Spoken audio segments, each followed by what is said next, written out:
Hello, amigos and amigas. And amoebas.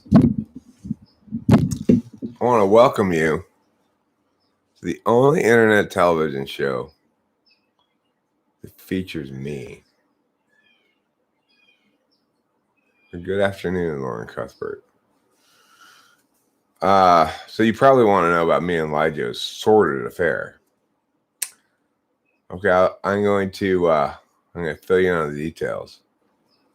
Yesterday, LiJo and I made a video together. Literary. You were literary waiting. Literary should have just 3 syllables, not 4 syllables. I agree with you there. Literally is too many syllables. Just call it literally. Literary. It's kind of like somebody who litters a lot.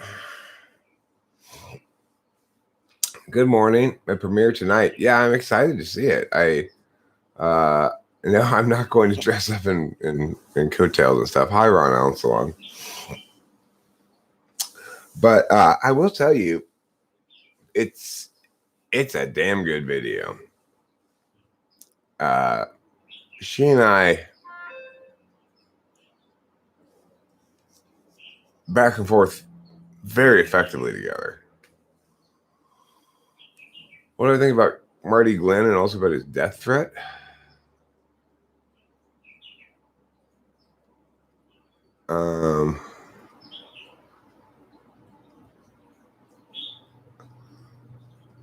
I don't know anything about it. Who did he threaten to kill?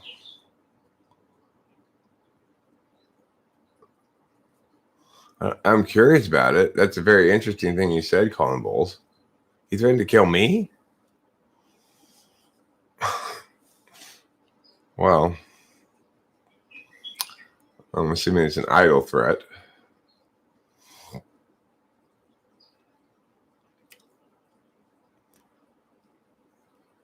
I'm going to put a community link to that. I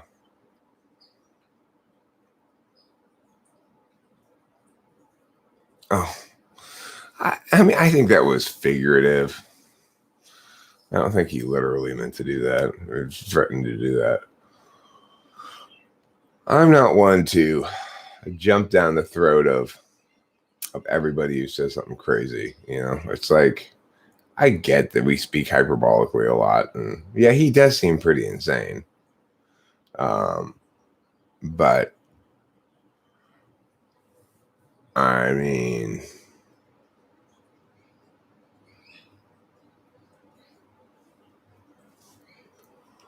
I don't think anybody's really worried about the side effects of the vax.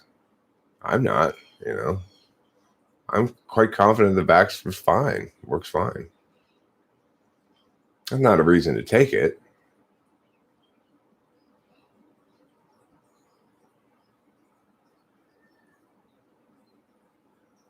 Who's Rick Beto?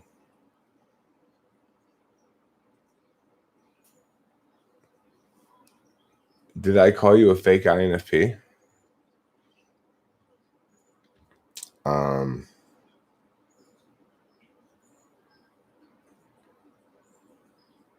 Well, you don't seem like one.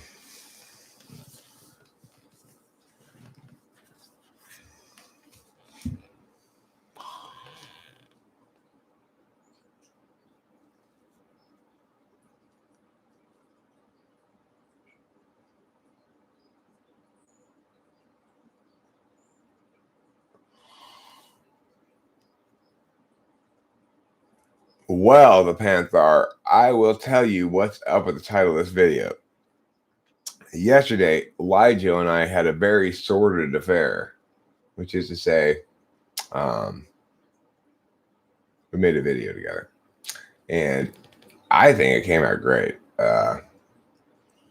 She had a really good format. And the thing is, she first sent me this format by email. I was like, what is this? Makes no sense at all. It's just a bunch of random shit and then some instructions that I don't understand. But once she explained it to me, it was a great idea. It was, she had a list of things that people fret about in the world. Things like oversharing. And then we talked about how it applied to my type. She talked about how it applied to her type. And then we talked about which functions are most native to that kind of thing, you know? So it was a great idea for format, and it moved quickly. It was a little over an hour long, and I don't think it's slow at all. Ron Allen Salon, I don't believe I ever said what I thought her type was. So there's no still about anything.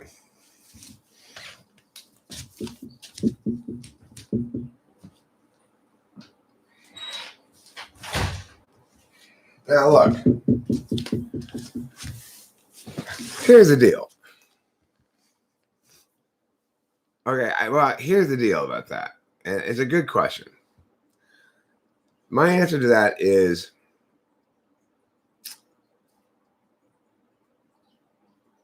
I know what type she is. Okay? That's my answer to that. I definitely know what type she is. What's Aurora? Is it a new girl? A new girlfriend for you? Orphan Cuthbert? She's definitely not an ESFP. I did type police on her a long time ago in which I said she was an ESFP. She is definitely not an ESFP. But that was a type police, you know. My type policings are notoriously wrong. So it's not a good way to type somebody, you know. Oh, did I type police or is ENTJ? Okay. Well, anyway, the point is I know what type she is, and that's all I'm going to say about it.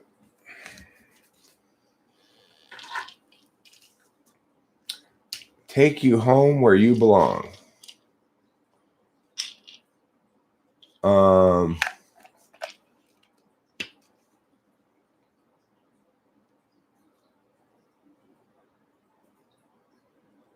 No, she's not any or Effie dumb. I definitely know what type she is.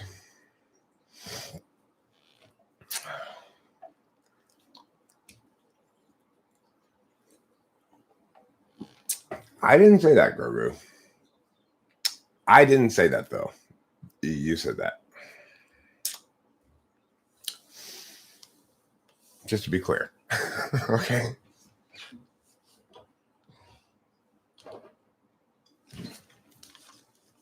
ISFJ, no. 0 chance she's an ISFJ. I mean, she definitely has NINTE in her first 2 slots. One way or the other. Okay? Aurora the singer? I don't know who Aurora the singer is. Hi, LiJo. Well, everybody's trying to get me to say that you're not an INTJ. And I'm not playing that game. So I'm not playing that game.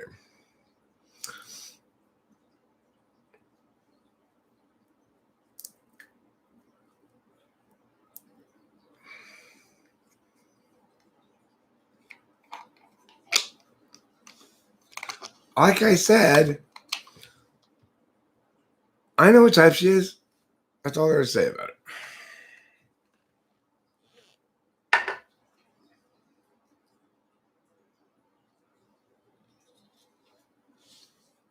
I know what type she is, and you don't need to.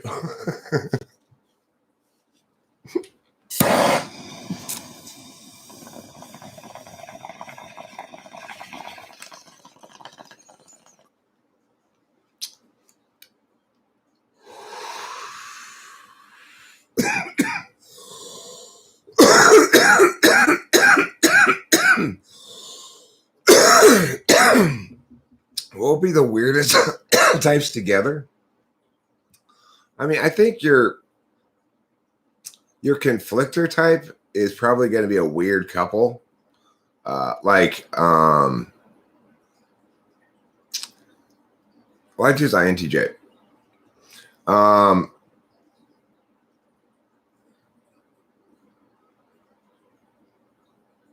We had a lot of FE fun. I did. I thought it was great fun. She had a really just.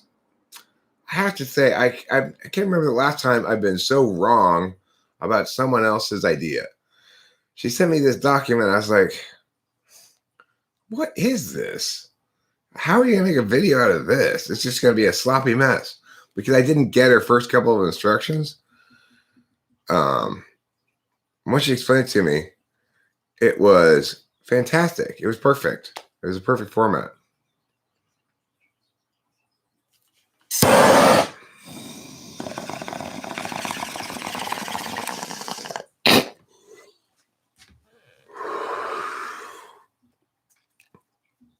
Yeah, she and I banter very naturally. So, I think, we enjoy talking to each other about typology stuff too. We're more or less on the same page about everything. And LiJo doesn't say stuff about cognitive functions to make me go, that didn't happen one time. I was shocked. Frankly. That never doesn't happen. So yeah, it was cool. And I gotta say, seeing LiJo's setup and everything, I really got a sense of how important backdrop is. Like, she's got this black and white pattern backdrop behind her, and like it's well lit or something, because it's just like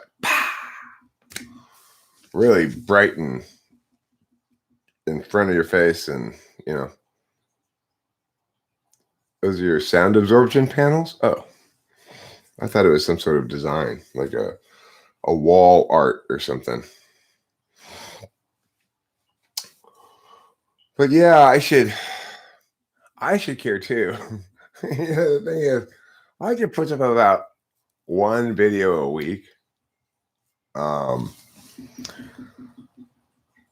has 25,000 subs. I put up about 20 videos a week, and it just goes to show you, more is not necessarily better.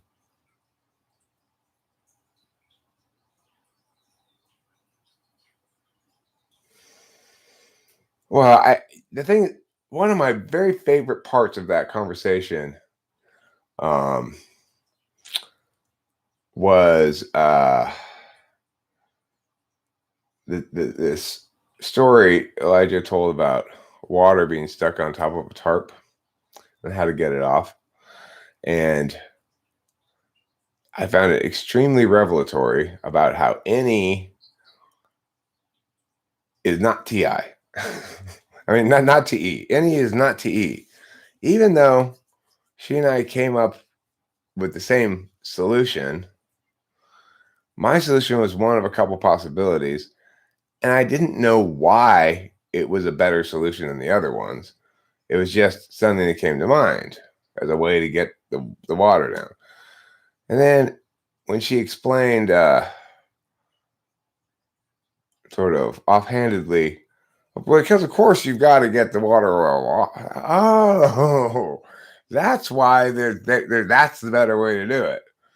So it's funny. It's like being TE demonstrative and NE. I might very well. This isn't working for you. I'm sorry to hear that.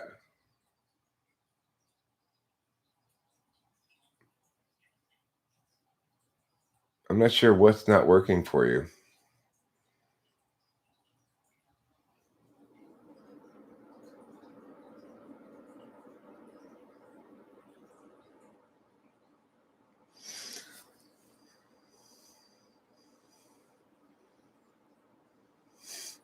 The first time I went camping, they told you not to poke the tent. I poked the tent. They couldn't prove it in a book. I was 10. Chris LP says, attention span of people went down last year, so short videos with quiet amount of informations. Quiet amount of informations works much better. Well, Chris LP, it's very much a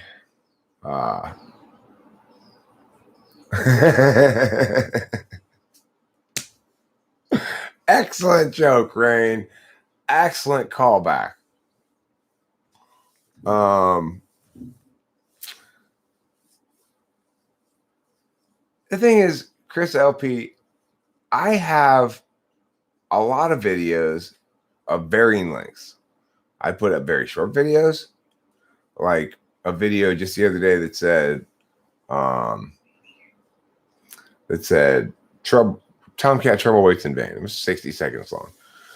I put up a number of 3 or 4 or 5 minute videos, and some of them do better. The reality of it, Chris LP, is it's all about how good the video is.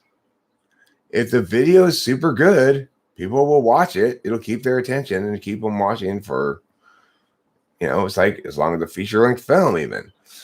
People still go to movies. Rachel and I went to the movie theater to see Nobody, the actual movie theater. And we enjoyed it. And we didn't even get up once during the whole movie. It was so exciting. Now, I'm not saying my long videos are that exciting. But the thing to remember is statements about people's attention spans ignore the critical factor, what you're paying attention to. So everybody has a short attention span when paying attention to stuff that's extremely boring. And nobody has a short attention span when paying attention to stuff that's extremely interesting, So, the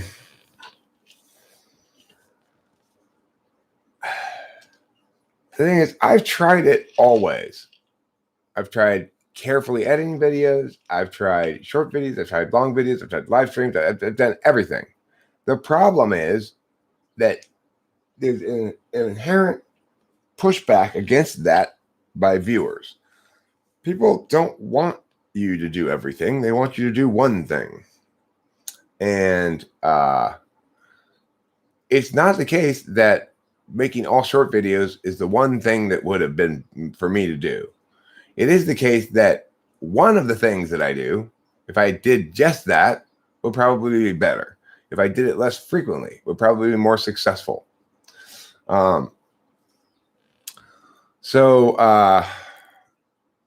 However, I'm still me. I can't help being me. And I have a lot of ideas of things I want to do.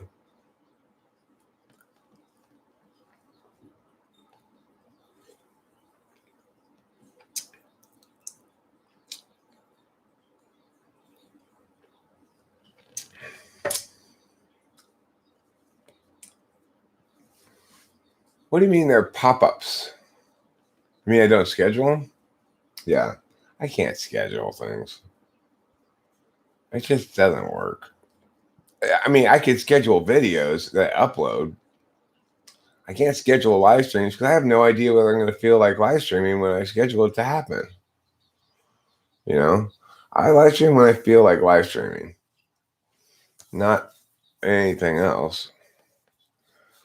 What if I had 100 INFPs under my command? How would you mobilize and to what end? Very poorly and little end. Well, look, yes, dumb genius. I've considered that, and I almost pulled the trigger on that with a channel from me and Rachel that's specifically about intertype relations. Here's the deal. People don't understand. Yeah, I like the Premiere too. I like using Premieres as well. But well,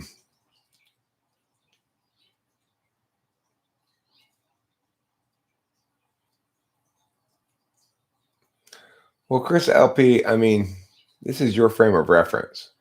So I don't doubt that you prefer short videos if you're looking specifically to get a piece of information. So do I.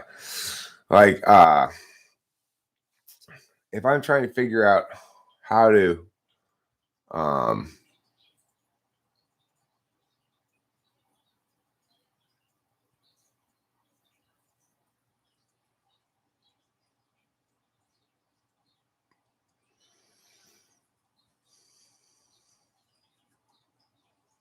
well, of course you are, Ron Allen Sloan, because you're not an INFP.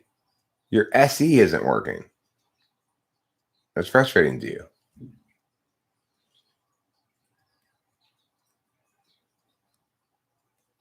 You're trying to provoke response, trying to get everyone to pay attention to you. Nobody's paying attention to you, so you're going to leave.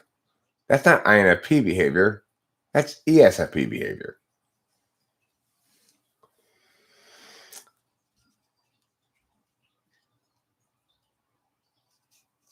The thing is, yeah,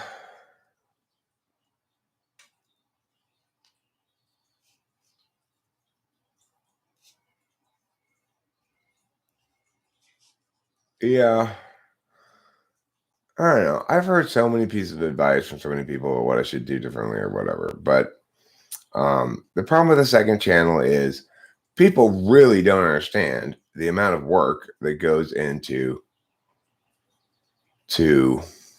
doing stuff. I have a finite number of hours in the day. I spend a ton of them working on things. So it's like, right. Yeah. And that's the other thing with starting a new channel is you're starting from scratch. It's hard to build up an audience. And, I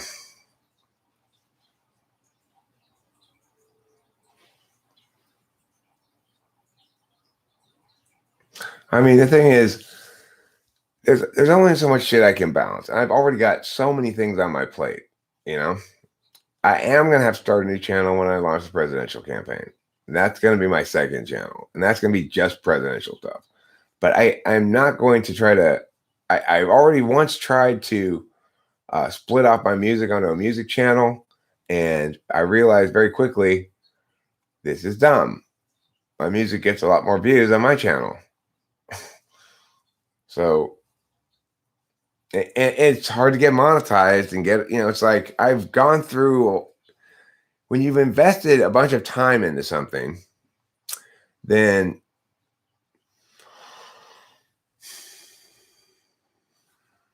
you don't want to underestimate the value of the accrued value.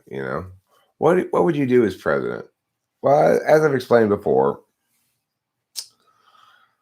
the first answer to that question is I'd use the Justice Department to impact case law.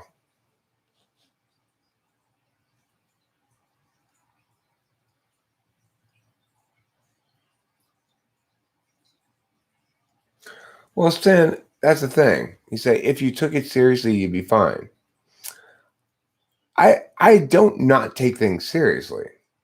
Okay. The problem is that isn't that I'm not taking the channel seriously or something. The problem is that I couldn't be any more serious about it. It occupies most of my time. And the idea that I should just, it's like if I were to start a new channel, it then, if I were to take it seriously, would occupy most of my time.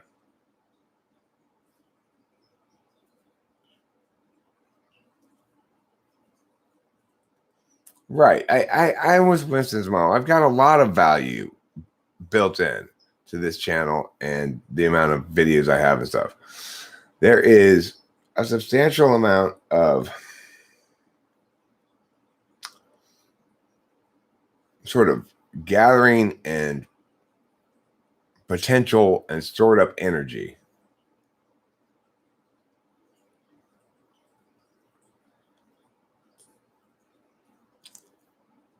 I mean, Stin, the thing is, you're now about to get inundated with links. to prove you wrong.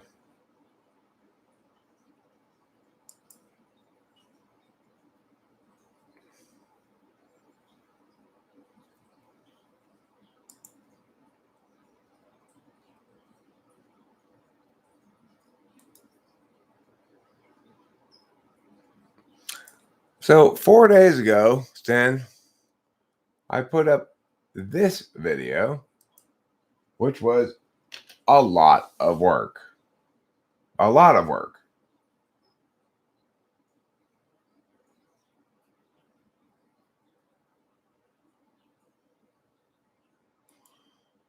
I mean,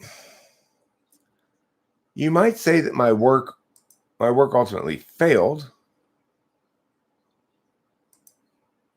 but what you can't say is that I just turn on the camera and say whatever I want. I have lots of videos that I put a lot of effort into.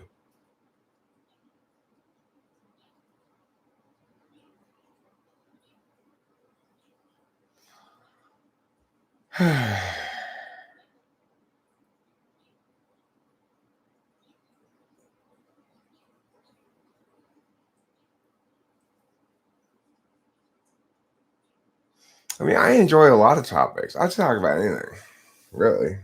The thing is, around here, I end up talking about cognitive functions and politics because it's primarily,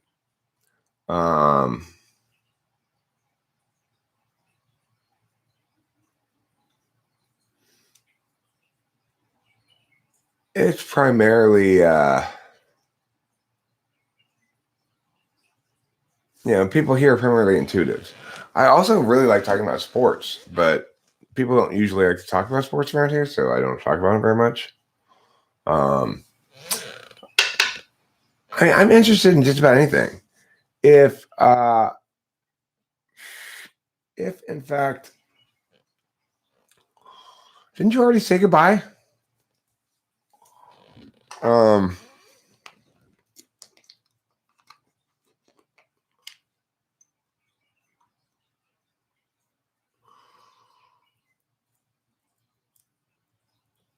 Just a few things I don't like talking about. Right. Yes, this is the thing. I can talk about all kinds of people will be shocked at the amount of depth of knowledge I can talk about things with. Various things that I don't usually ever talk about. I could have a very in-depth conversation with LiJo about poker. Because she and I are both poker players, and but when you start talking poker, it gets very jargony very quick. It's like, so anyway, I limped in, he bumped it after the limp. There was a re-raise after that. And then I was like, fuck, what am I gonna do here? But I couldn't set him down because I king. So I called, and then the flop comes out. It's like, if you don't know poker, you have no idea what people are talking about. It's more. See, Ryan asked. That's one of the easier ways for me to make a video. Just make a Word doc and go down it. That's easy squeezy for me. What's much harder is the one I linked above about the dogs. When I have to, that was a very labor intensive video because I had to take all those dogs and I had to make every one of those different differentiations is a new picture in GIMP. So it's like there's 100 different pictures that I'm making a slideshow out of.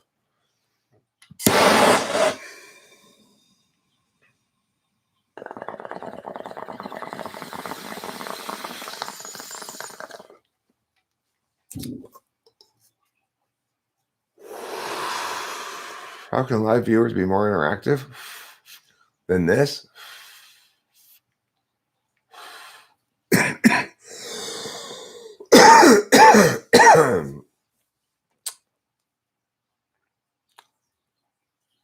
Tilt is a topic I want to talk about as it relates to the T versus F functions.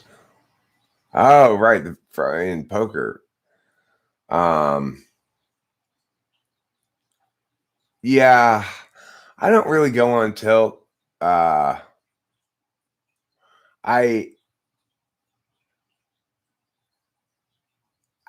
gotten frustrated before or impatient before, but it's not. It's usually. I mean, once I lose a hand, there's no reason to get upset about anything. It's over, But what I will get upset about is at myself. The last time I went to play poker, which was the other night, I fucked up right as I sat down at the table, and then I spent the rest of the time there gradually making back what I lost on the first hand. Because what happened was I sat down at the table. I had king queen. I was watching the people bet, but I wasn't paying super attention because I was also getting chips at the same time. And I didn't see somebody had raised it to 15. I thought it was still the blinds. So I said call, and then I had to put in 15 to see the flop. Then, of course, on the flop, I hit top pair, but based on the action now, I'm no longer thinking kings is good because, but there's no ace on the board, so I take another round of betting, and then an ace hits the board, and I just have to fold, And it's like, I never would have gotten into that hand if I knew I was calling a raise. I would have either raised with that hand or folded. It was king, queen off. So, that little fuck up made the whole time there, me just sort of trying to gradually get back to where I was, because I lost like $100 on the first hand, I was on the 1-2 buy-in table. That was frustrating because I know it was just, I can't even blame myself exactly because I was half distracted by the chip guy,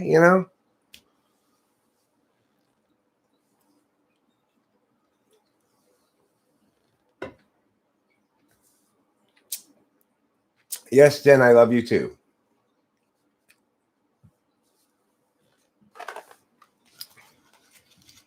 16 personalities, poker players. I mean, I think your INTJs and INFJs are your best poker players. But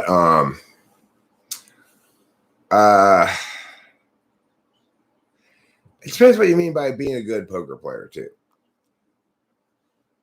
Like, I'm the kind of poker player who I can sit at low stakes tables, like the 40-80 buy-in, and I can gradually make money. If I went to the 40-80 buy-in table with 8 hours every day, and just played my game, let everybody else be too loose because the stakes are low, and I could gradually accrue money and probably make about $20 an hour playing poker at that table. When you get to the 100, 200 table, the level of play is generally a little bit better. But it's like LiJo said last night, which table are you at? That's what matters. You've got to have the right table. You got to be the right table. If there's a table that's everybody's playing too soft, you're never going to get any action when you got cards. You got a table that is playing too aggressive before the flop, you can't play poker. I mean, the thing is, how I want to play poker is this. I want to raise after limpers a little bit and either get called or re-raised. And then if I get re-raised, depending on the amount of the re-raise, and my cards, I'll either call it or probably fold. If people after my bet just call it or fold, so my bet is the thing that's sort of driving the action into the flop, then I might make a continuation bet depending on what the flop looks like. If it's a scattered flop and I don't think anybody's got a draw, continuation bet, take down a small pot. If I hit something big that looks like it's going to win the hand, like either a set or a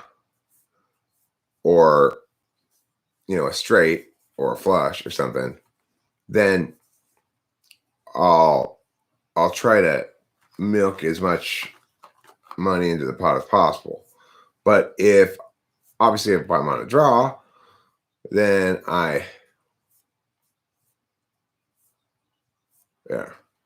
So the thing is, I could probably do that at the 100, 200 table as well, but I haven't experienced that yet. I haven't found the right. I just started playing the 100, 200 table. I used to only play the 40, 80 table. I don't like losing money, and I definitely have lost more than I've won in poker. One thing that's helped me be a better poker player is all this mask bullshit and all these plexiglass things that basically isolate each poker player from the other poker player at the table. It makes it easier. It makes it harder for people to read me, because my weakest spot of the game is people can read my face really easily. They can tell if I've got a good hand, if I'm bluffing. I can't bluff without basically the words "I'm bluffing" appearing on my forehead.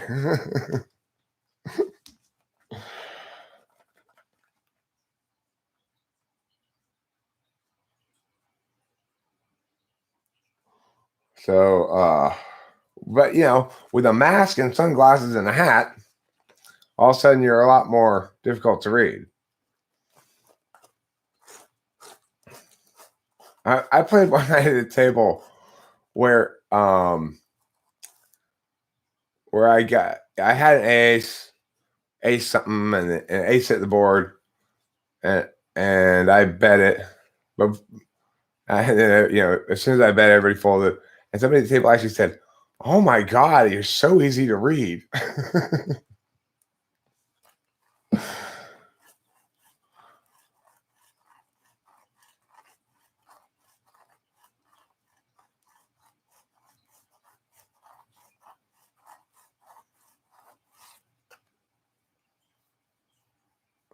Yeah.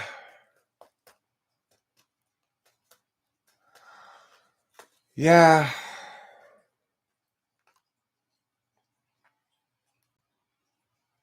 Everybody's got advice. I should. That's probably the best advice I've heard in a long. That's the best advice I hear consistently. The most correct advice. I should do more type police.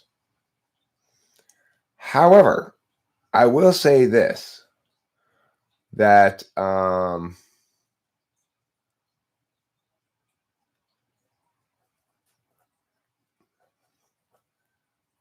thing that does quite well are the typing sessions. And the thing is, whatever anybody else says about my channel, it's indisputable that I have the biggest pile of actual data of typing people available for public scrutiny. So,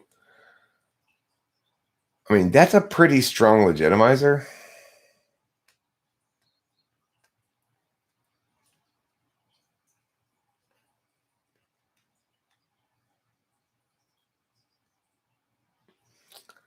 You don't watch Jilo?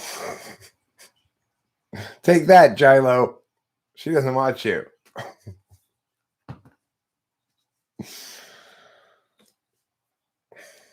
You're the opposite of most people, Valerie Elwood. Most people are like, that's not really LiJo. She's too important to be here.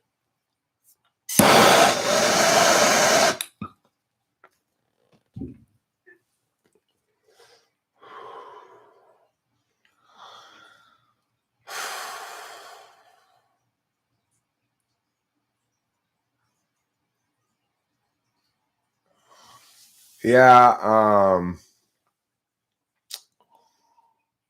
that's true, Bozo the Clown. Videos that say 10 reasons why I love the ISFJ are popular. That's true. I just can't do that shit, really. I don't know. I feel so silly doing it. I feel like a big faker. I should just make it a parody video. I could pretend to be an INFJ, an INFJ who's doing that. INFJs like to do this kind of videos. Like pretend to be like Pukoki.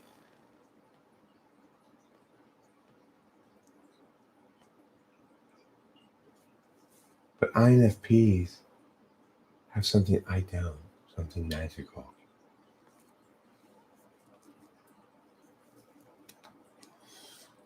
Papillon. What's a papillon?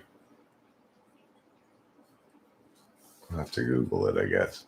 Google it, Eric. Don't ask people.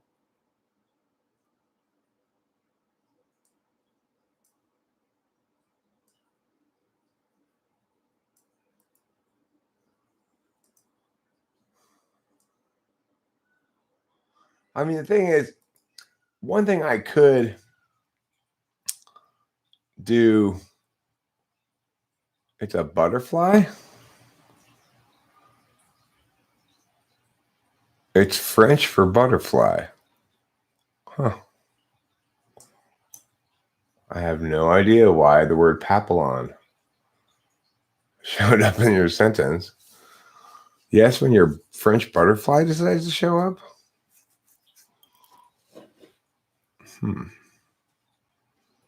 Oh, it's a kind of dog? Oh. Well, when I Googled it, it says it's French for butterfly. Is it a dog that looks like a butterfly? Does it have that dust all over it?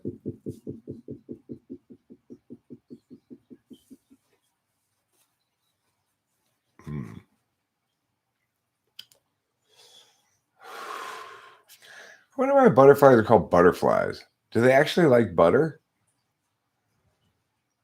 Or is it just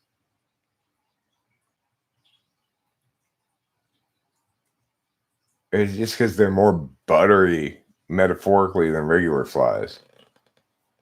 That might be it.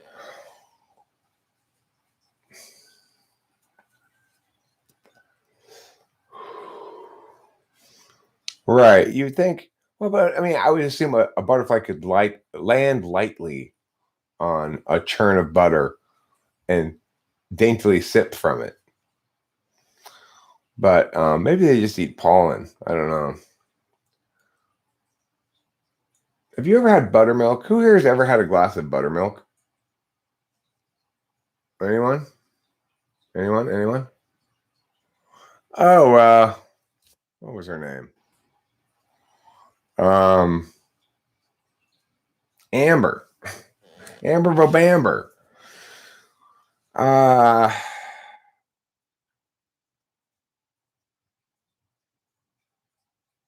Yeah, I didn't think it would be appropriate to do videos with her once I got with Rachel.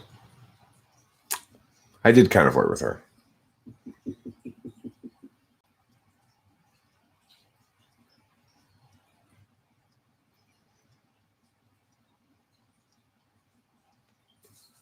Yeah, she was cool. I liked her. I wonder what happened to her. I don't know. I mean, I'd do another video with her. I wouldn't be opposed to it, but the thing is, well, because I was looking for INFJs to do it with. That's why I had both Amber Bobamber, and there was a dude INFJ I was doing it with too. I don't know if you recall his name. I don't remember his name. Amber Bobamber was more popular with the audience because she was a pretty girl, but I actually had two INFJs I was doing it with. One was a dude, and one was a girl. And I'm with Rachel now, so she's an INFJ, so it would be downright insulting to her for me to get a different INFJ to do that.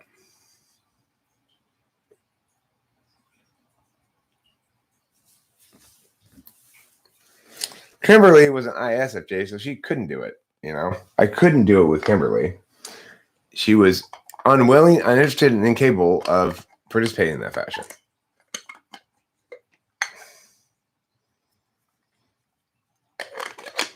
Yeah?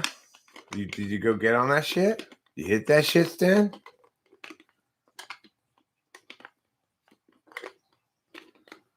Are you like, hi, Amber? She's like, who's this? And you're like, this is the man that's going to make you walk cross-legged.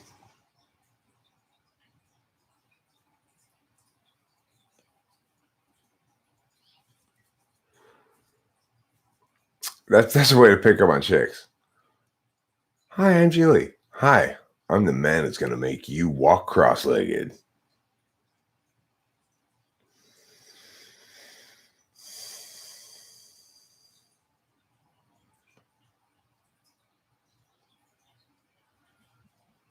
Great advice. All women are responsive to that.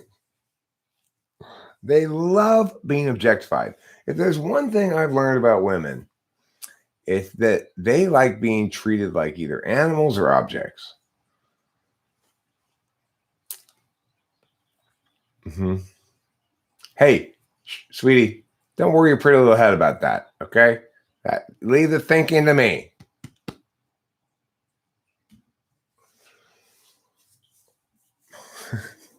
I'm joking. I'm jesting. I bring the gift of leprosy.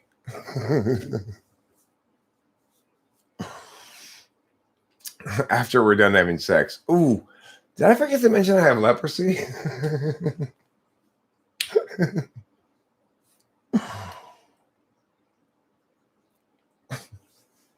Oh, you like it, Valerie. You like it. You like it when I call you a dirty rock. I am a rock. I'm a non-living object. That's right. You are a non-living object. I'm just a piece of wood in the street. I know. So we're going to run you over with my penis car. That's called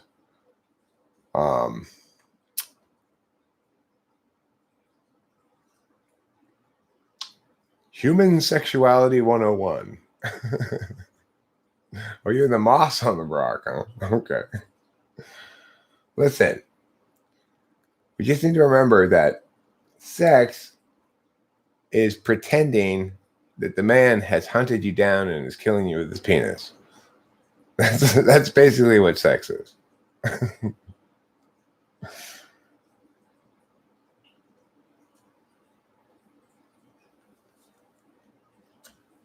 Let's pretend we're barbaric. That's what sex is, really, you know?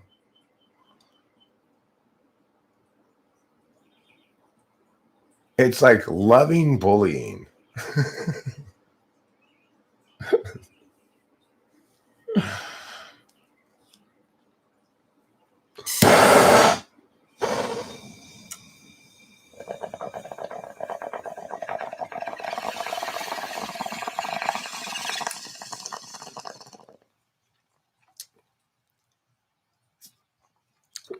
It's like pretend bullying.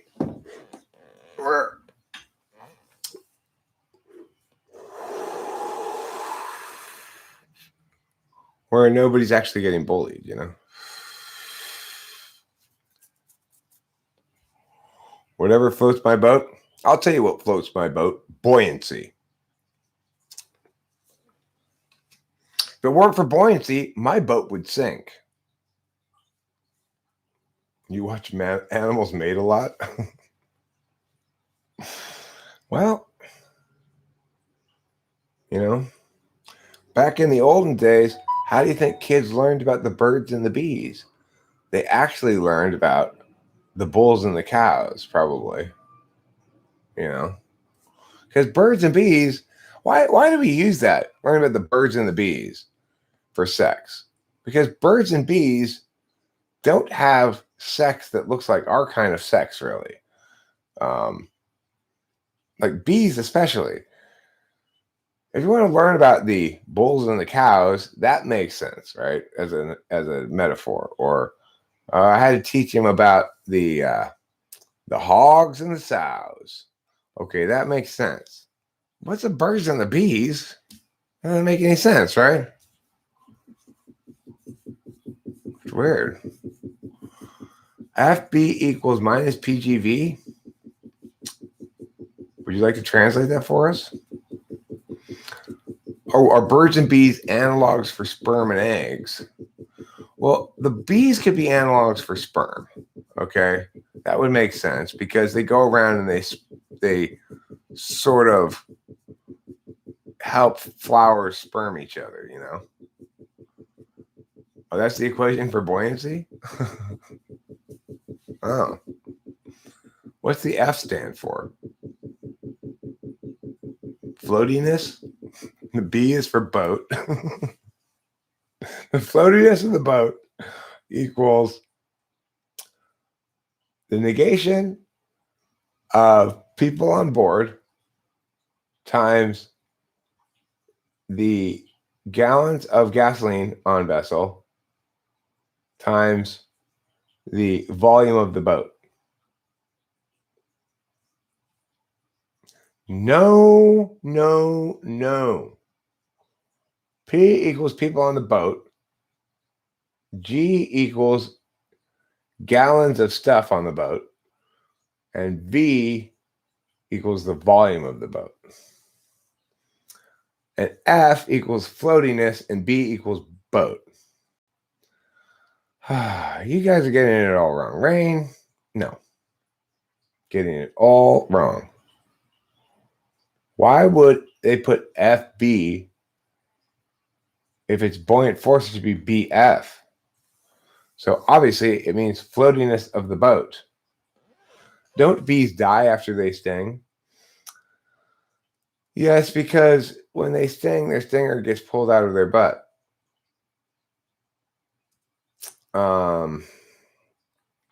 That's why they die. Bees aren't designed to sting things, really. They have a last-ditch resort of stinging things. They're kind of like Japanese people. They're happy to kamikaze themselves. It's so crazy when you read about how the Japanese forces dealt with things in World War II. If they felt like their position was untenable and they were going to eventually have to be beat or surrender, they'd send out their troops in waves of men just rushing towards machine guns and just getting mowed down.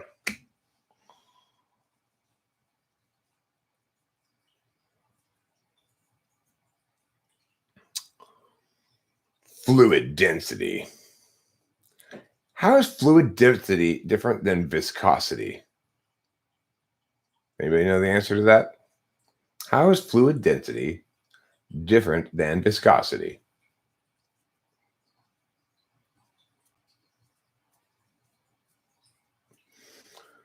Because I don't know if you guys are aware of this, but my words are some of the most viscous words in the world.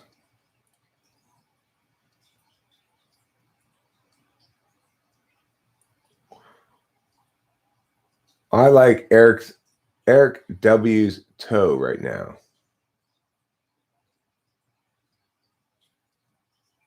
Who's Eric W? And what's his toe?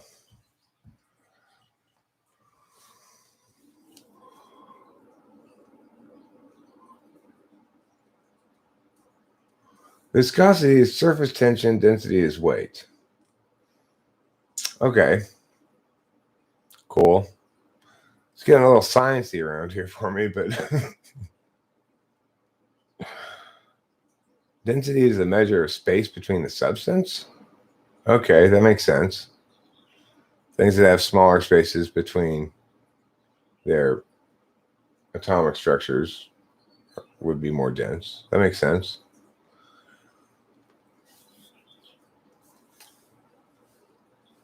Cool your fluid, bro. Cool your fluid. We need to raise that viscosity. So are you telling me my oil is less viscous when the car's running than when it's stopped? Is that what you're trying to tell me? Because that's crazy talk. I instructed my oil to maintain its viscosity at a constant level no matter what. Dank is not the efficacy of a bong rip. Dank refers to the weed.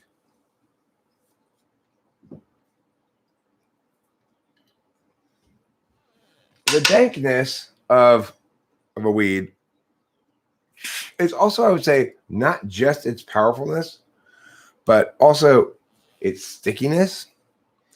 So something that you would truly call dank is dried just all the way, but sticky and squishy, not like rocky like this.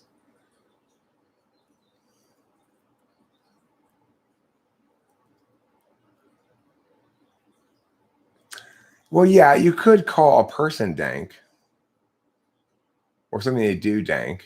That's true. But that would be expanding the term.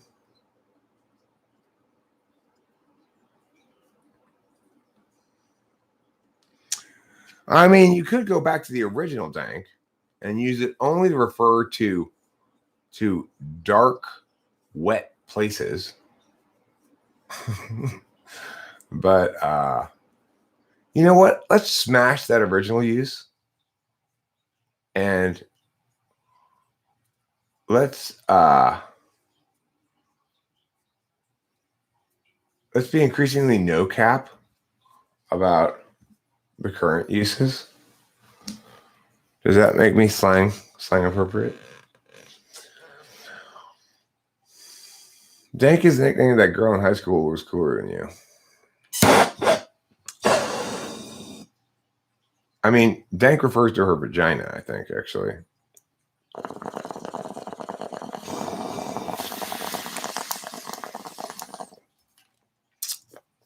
See, I could imagine myself using it in the old sense and saying after sleeping with somebody who I wasn't particularly pleased with their genital or something, saying, well,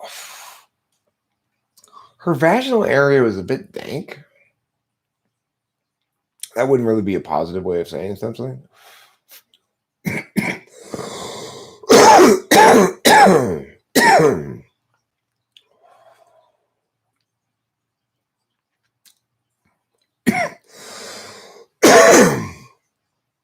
I'm currently watching Hajime no Ippo, which is a boxing one that I watched a long time ago, but I really don't remember it all. And am greatly enjoying watching again. It's a super old one. You can tell the old animes on Crunchyrolls because they have yellow subtitles, whereas maybe 10, 15 years ago, they started doing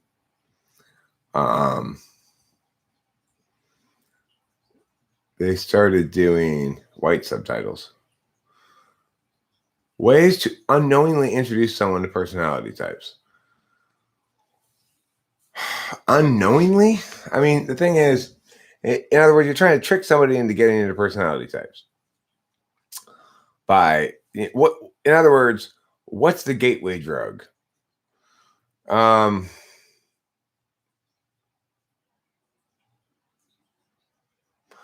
mean, if you know what personality they are, then you should say a few things to them that will resonate with them as extremely true. And then you say, do you want to know how I knew that?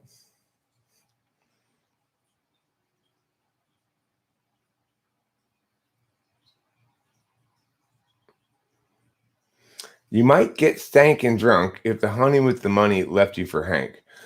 If you guys haven't heard a song called Honky Tonk Sweetheart, but Anybody's Girl, I highly recommend it. I'll put a link up to it.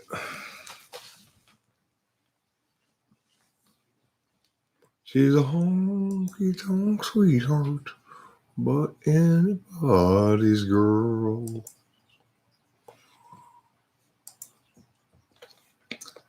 Honky tonk sweetheart.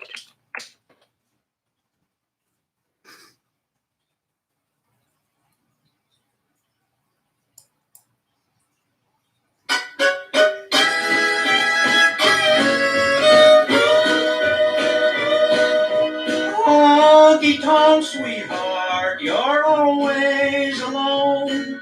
With nightlife, your heaven, a bar for your throne. Willing to listen to each tale of woe, comforting Tom, Dick, or Joe. Everyone's troubles you're willing to share, but when you need someone, there's nobody.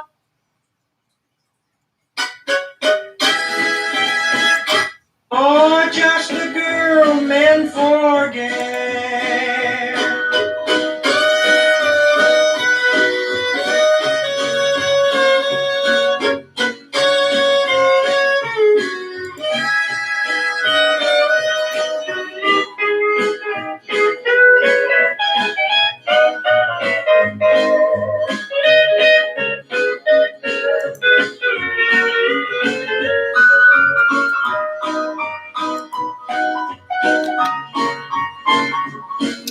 This isn't actually the song I was looking for.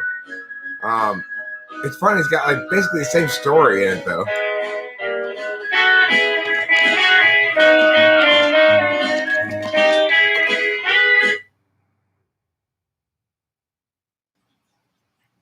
What I was actually looking for is, I think, this one.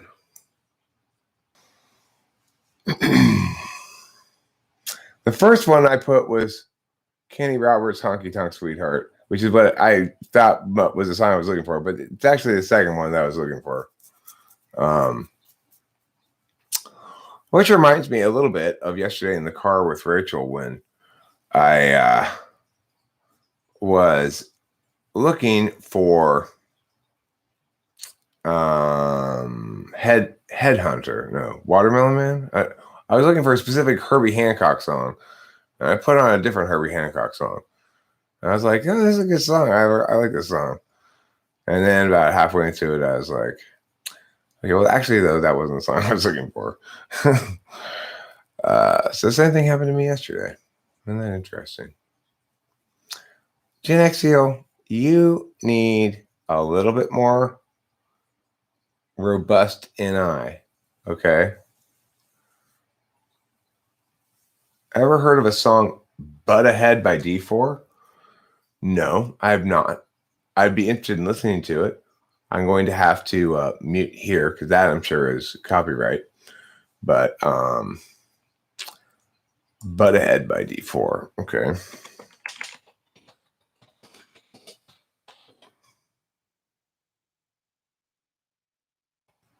Oh, it's Butterhead.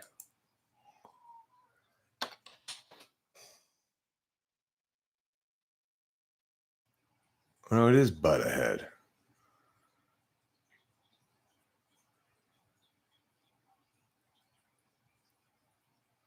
I mean,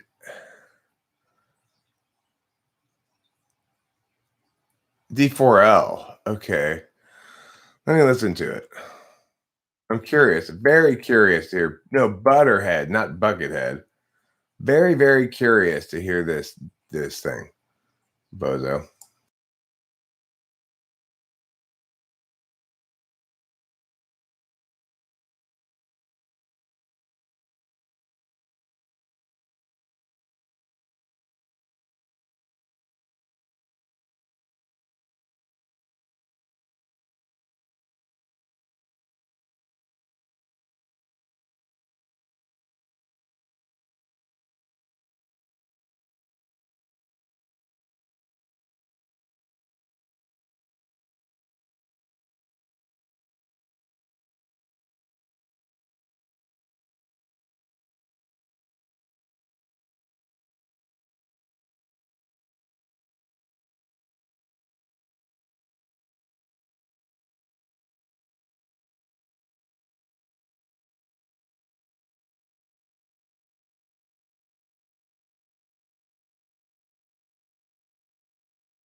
It's not very good, but I'm very curious as to why, like, how you know that song or how you know that band. They're not very big at all. That rap group or what do you want to call them? Like, how is it that you know that song?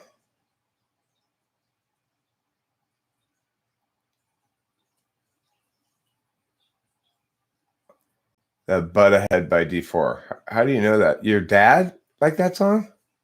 How did he know that song? Well, that is pretty obvious to me.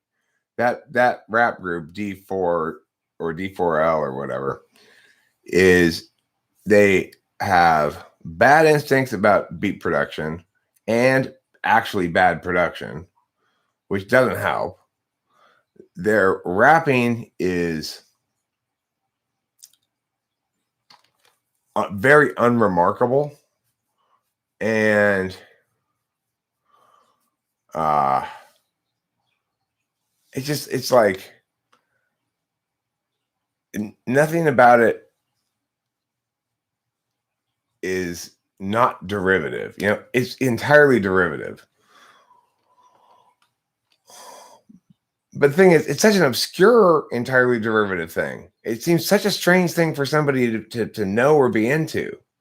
It's weird bad. Okay, yeah, it's weird bad. But I appreciate somebody pointing out something that's a trip to have you name that song and then see, like, it's hard to even find on Google, and it's got like very few views and weird.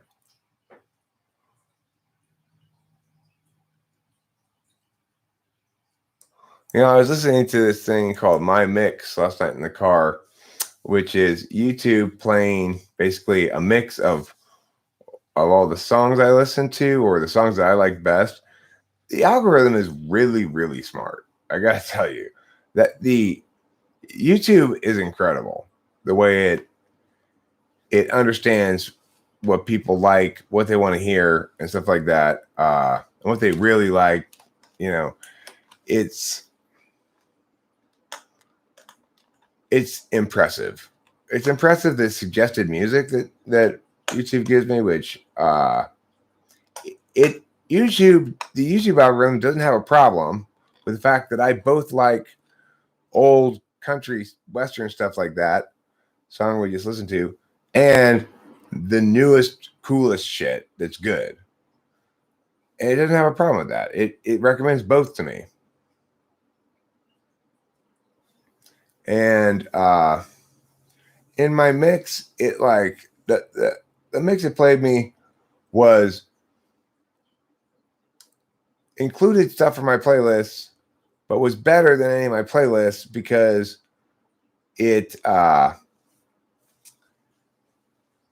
it was more surprising to me, you know.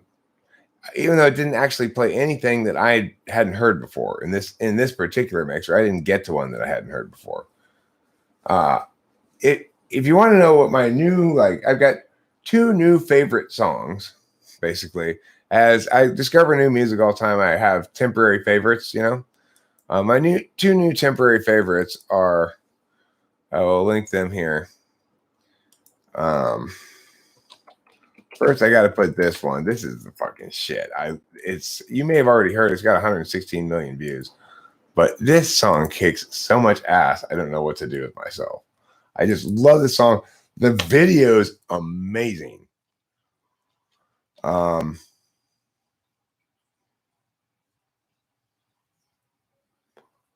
the thing is, I guess also, I wonder if the algorithm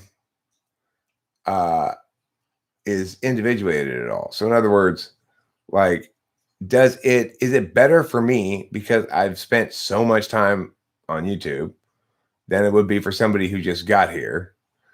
And is there a peak to that where, you know, or does it continue learning more and more about you, you know?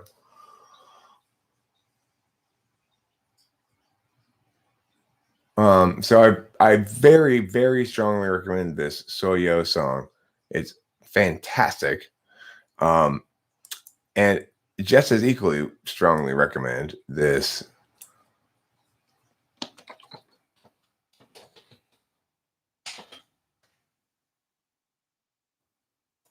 song here. If you haven't heard it, DJ Fresh Gold Dust. This is also a fantastic song. These are my 2 new favorite songs. Temporarily, I guess.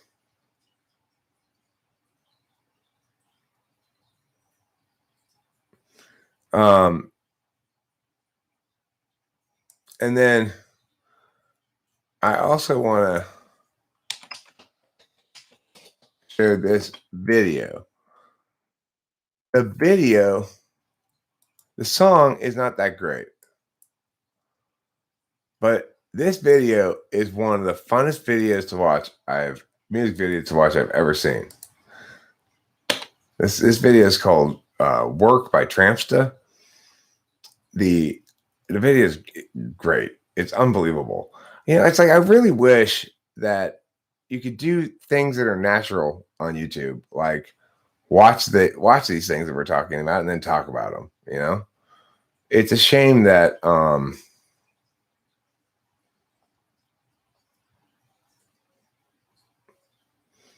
the algorithm and I have that in common. The weapon of choice video was quite cool. I agree, but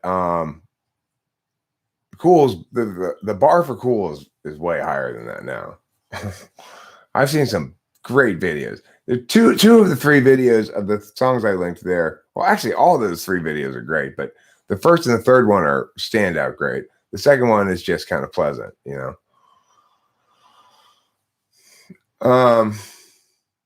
The weapon of choice video was the one with that actor in it, right? But there's also that one where they have the performance art group doing the dance to that song.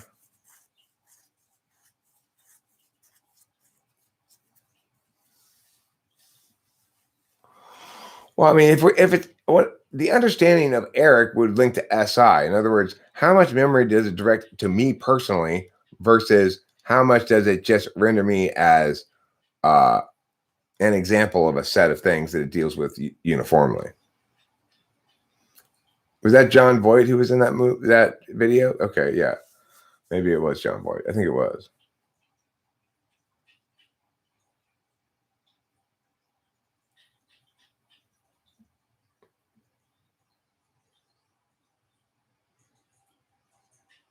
Sure.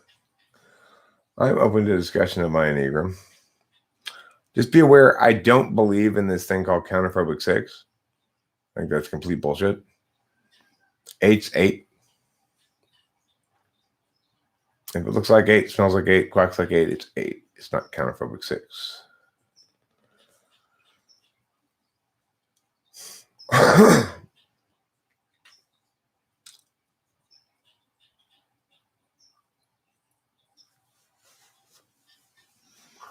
Hey, Sky Gear. Metaphor is the butter on your truth English muffin. Okay? We need metaphor like a butterfly needs to win in the Olympics.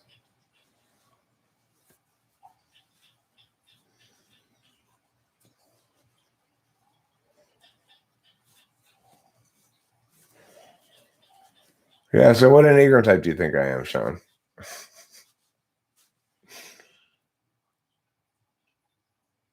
What jobs did I have growing up? Well, my number one job growing up was working for my parents, basically, when I was a kid, which is to say, my parents owned properties in the high desert, and they're not very upscale. It's not very upscale up there, you know? So we had some kind of shady tenants and a fair amount of turnover. Every time there was turnover, I'd have to go up there and help repaint the apartments and clean. And it's like sometimes it was gross in there. Like there was this one apartment I remember cleaning up when I was probably like 10 years old or something, where we were picking up syringes, and my mom made me put on gloves and told me, don't touch the tips of them, you know? We're picking up old like syringes.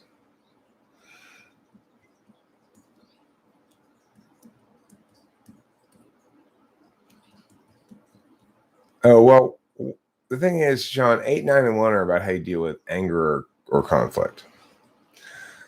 You could make a video about what different systems, or maybe concepts, are in a stereotypical way. That's a good idea. That's a good idea. Like different philosophies or whatever, and what personality types they represent. That's a good idea. I have to think about that one more. I like that a lot. I like that a lot.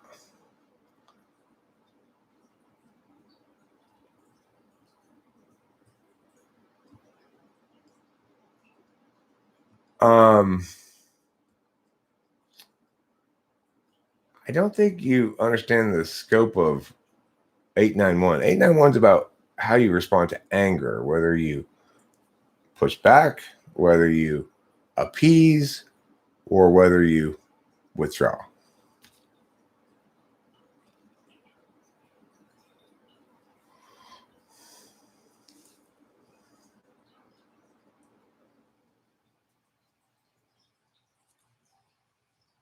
I have to think. I mean, it's distracting me. The idea is distracting me right now. I'm trying to think of examples of kinds of things I could do that with, like you know, you could do it like you can include some ideologies such as like Mormonism or something. You could include like, you know, the LA County Sheriff's Department. Or you could include the concept of democracy promotion. It's rich. It's a rich and chewy stew of possibilities. I can't think about it right now, or else I won't be able to live stream. I'd just be sitting here thinking.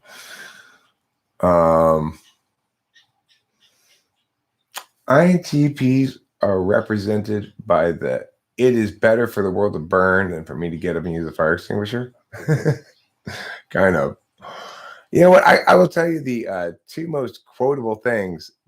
LiJo and I both said something very quotable in this video upcoming. I'm going to be a little bit of a spoiler alert here.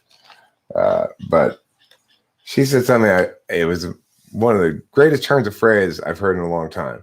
She said, I was talking about my ex-wife, how she bought clothes and filled up first one closet, another closet, my closet, you know. And I was like, how is she even ever going to wear all those clothes? LiJo's like, she's not. Those are just trophies to money once had. Oh, that's beautiful. That's fantastic. Trophies to money once had. It's beautiful. And then my own personal quotable one was networking's a word that TE people made up to justify having friends. That's pretty snappy. Oh, you're still here.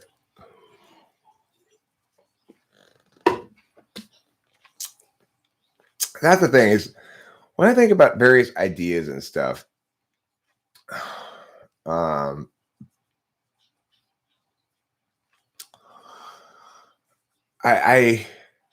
would love to gather together for my own channel it's lots of times I say something snappy and I'm feeling pretty smug about it the next day. But what I really need to do is gather those all together into one video of just snappy things, one right after another, quotables, you know. Of course, that requires a lot of going through a bunch of shit, you know, going through a bunch of videos and trying to find little clips, and it's just so labor intensive. What you don't somehow understand when you start making videos, what I totally didn't used to understand, is that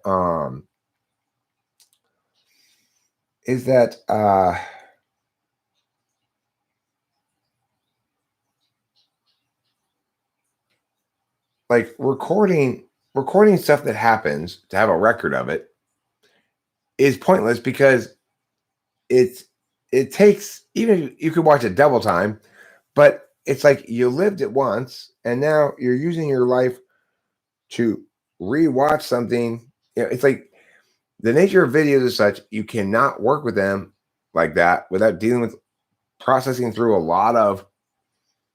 whole lot of data, a whole lot of time. You spend a lot of time, you know. It's like every piece of time object that you make, to re-experience it or to deal with it in an archival fashion, is an additional time burden that you may or may not take care of, you know.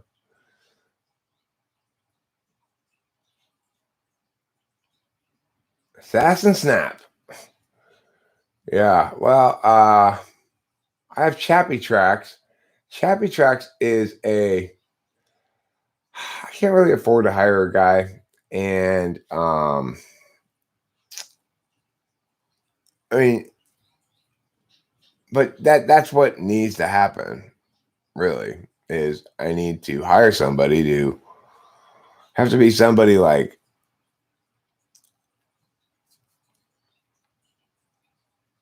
out of high school, doing nothing, making no money, and intuitive enough to know what's worth clipping. See, that's the thing. I can tell. I don't know how much I trust other people to tell.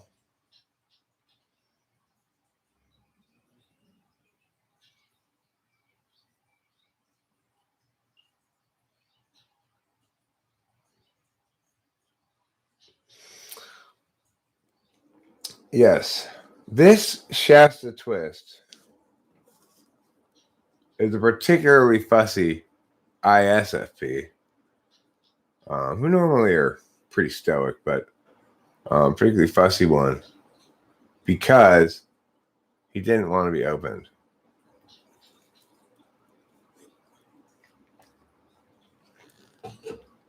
Right. Well, the thing is, LiJo, I used to have a raw channel where it was just a video conference room where people talked, and automatically uploaded and published to YouTube all of those conversations, whoever was in the room, or if nobody was in the room, you know.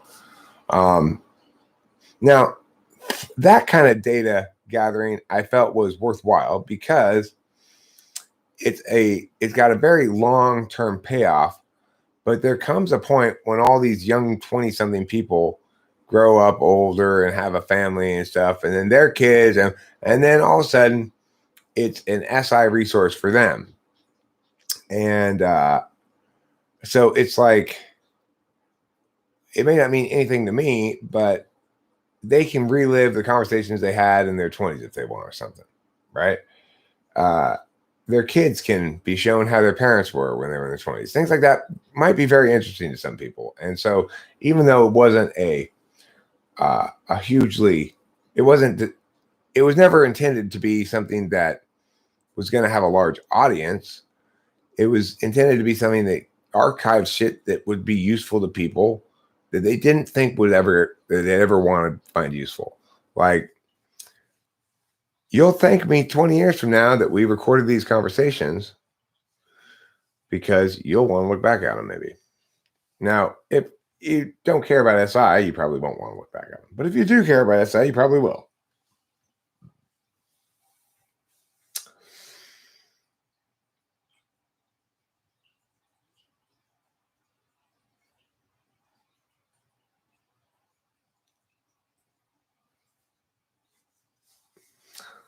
I could make a deal on this. That's not a bad idea. I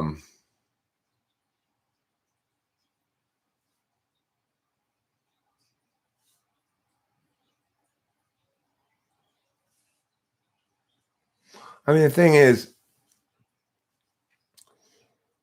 I'd be happy to make a deal with anybody that, if they were to put together a video of chunks of like good quotes from me or something, and do all the work and put it together and send it to me, they could have all the revenue from that video. That would be fine. I mean, it's not going to be very much revenue unless it's really good and hits, in which case you might get a lot of money.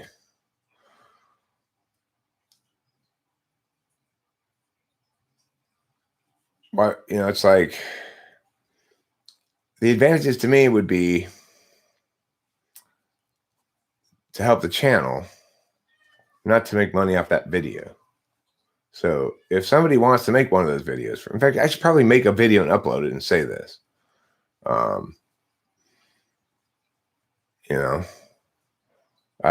It'd be a bit, if a number of different people decided to take me up on it, it would be kind of complicated to pay them all and check the, but I would, No, but what, I understand what I'm saying, Mrs. Mom. If somebody,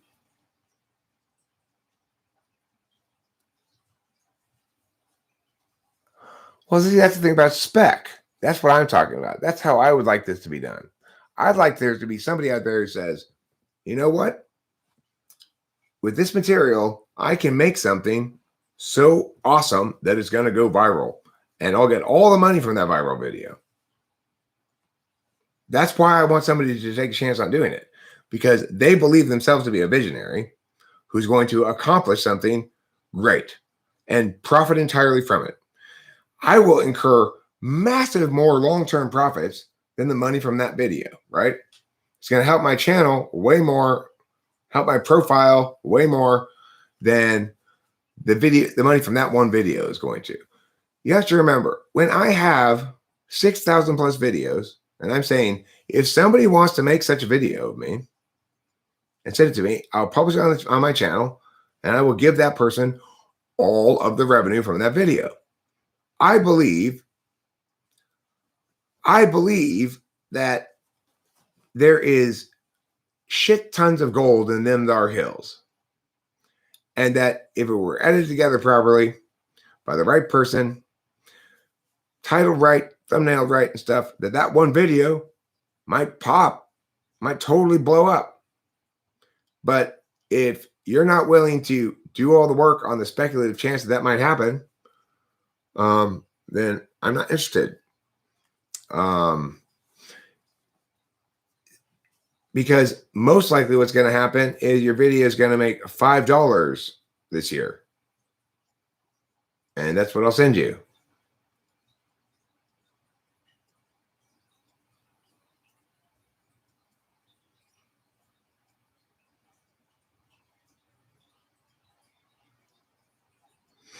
I mean, I guess that's one way to look at it, Sky Gear. If the tables were reversed, I would have an unreasonable, irrational amount of confidence about it and say, well, unless their material's total crap, I know I'm not, so I'm going to make something good out of it.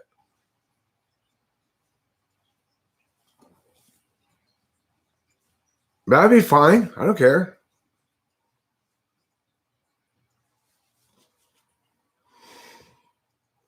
Because the thing is, even if something like that were to go viral about negative stuff,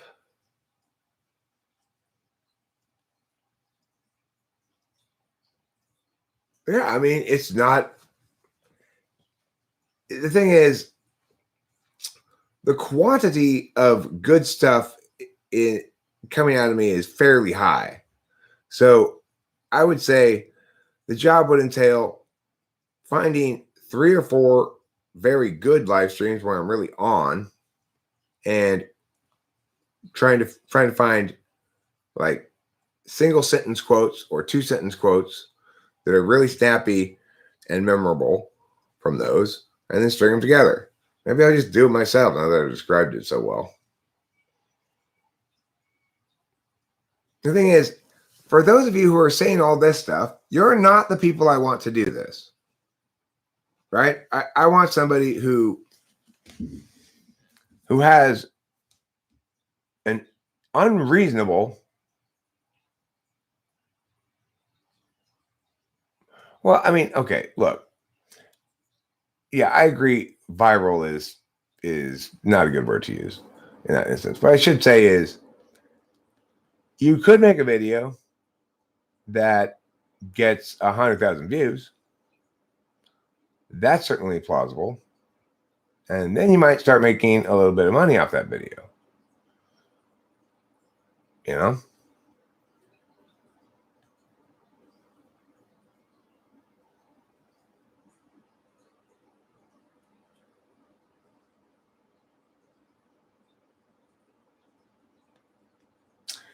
Well, see, Sky Gear, and that's your NI countervaluing showing right there. The fact is, you're saying, here's a field of stuff. It's easier for you to just make new stuff than sift through all that old stuff. Well, I know it's easier to do that.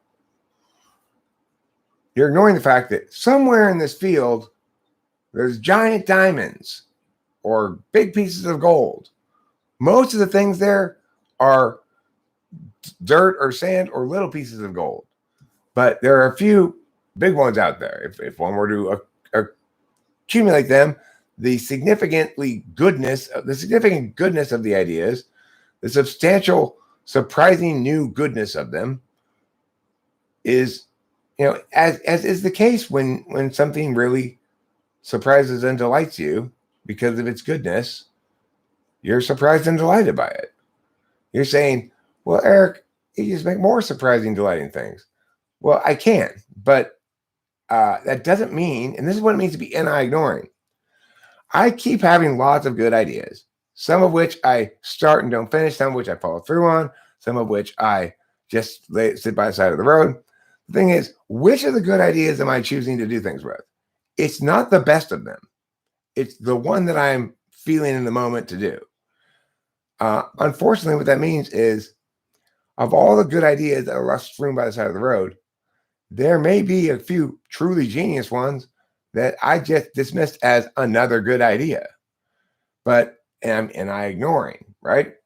So the reality is, if I were to be TE focused, I would spend about 80% of my time now dealing with stuff I've already made, already done, and rendering it into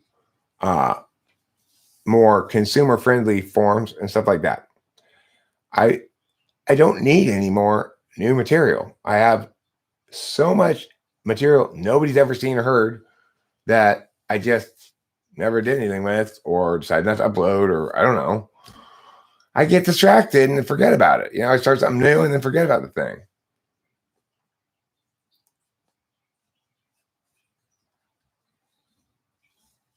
So the reality is all of us any types are going to be like, we're going to, in some sense, ignore the reality of it, which is I can come up with 10 million good ideas and all of them will be rendered,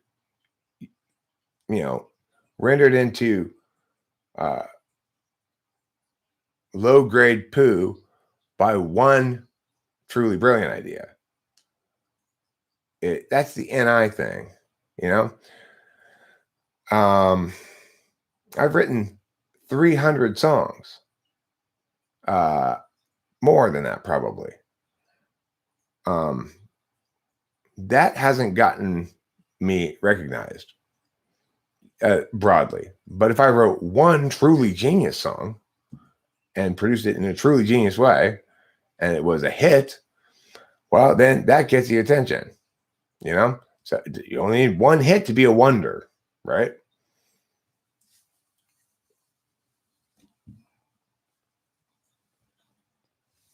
Hi, Mac Daddy. You, Mac Daddy, the one they're talking about. Weren't we going to make a video, Mac Daddy? You and me? Do you want to do it right now?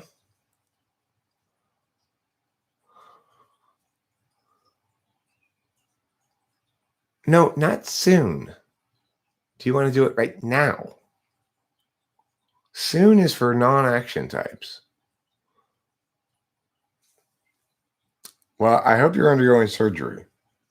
Then fine. That's a good enough excuse.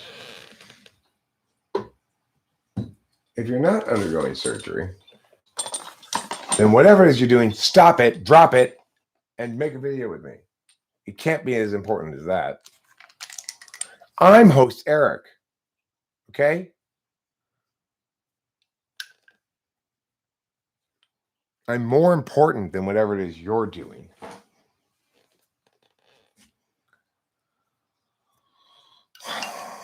No, that's not true. God. Non-NE people are so annoying with their needing to prepare for things. I hate that shit. Well, you always ask me a bunch of challenging questions. So that should make a good video, And I'm not going to lie. There's also the factor that attractive young females get more views than other people. So whenever I type attractive young females, those sessions get more views. Whenever I do it, I don't really do many of these kind of videos, interviews or whatever, but whenever I or just conversation videos like this that we're going to do, but when I do, what gets more views? Attractive young females. If I could get Delilah over here and scantily clad her as much as possible, get a lot of cleavage in every thumbnail, I'm sure my videos would do a lot better. I have no problem exploiting my daughter for that purpose, by the way. It seems perfectly fine for me. She's got big old titties. She might as well use them to make my YouTube channel more successful. But no, she's too busy doing her own shit all the time.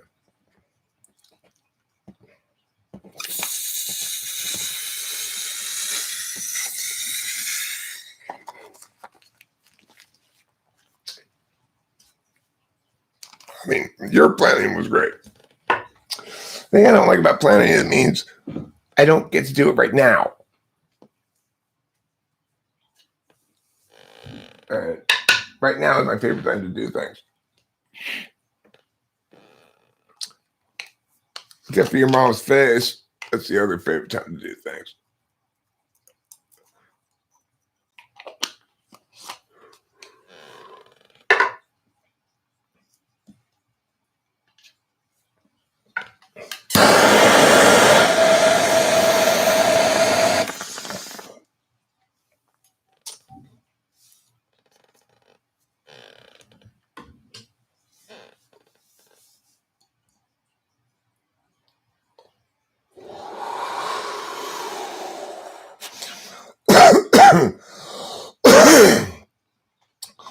right, so get on it then.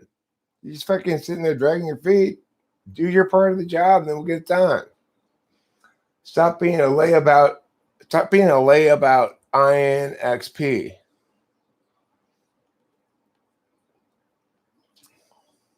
Old guy exploits daughter for clout.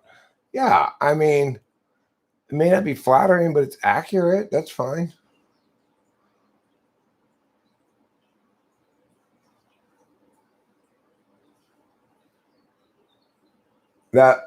Well, yes, that's what we call an nitronic, LiJo. A nitronic is a nitrous bone rib.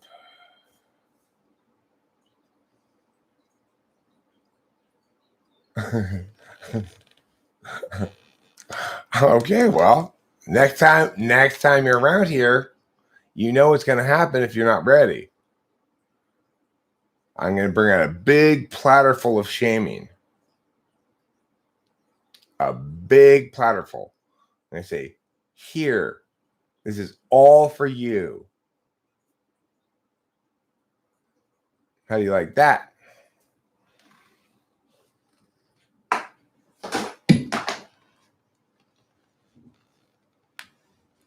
You'll devour the fuck out of it. Why don't you just get your shit done, woman? Then you won't have to worry about the shaming.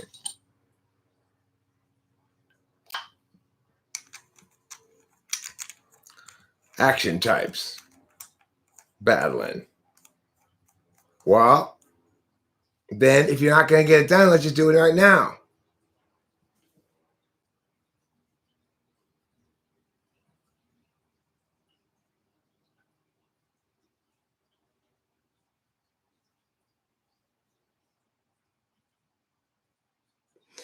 Agency is only a precondition.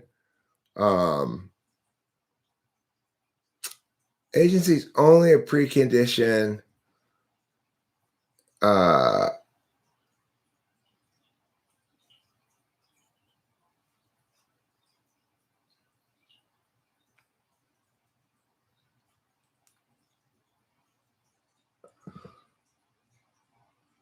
No, I don't feel that way. They're all in the same field. The agent's just watching, not participating. And agency is a precondition only communicatively, not experientially. So, I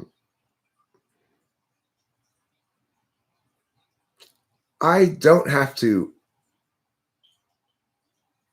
have an observer to have a subject take action on an object. But I guess part of being human is the capacity to observe yourself. The thing is, I'm not always observing myself. Let's say I'm running a race and I'm super exhausted, and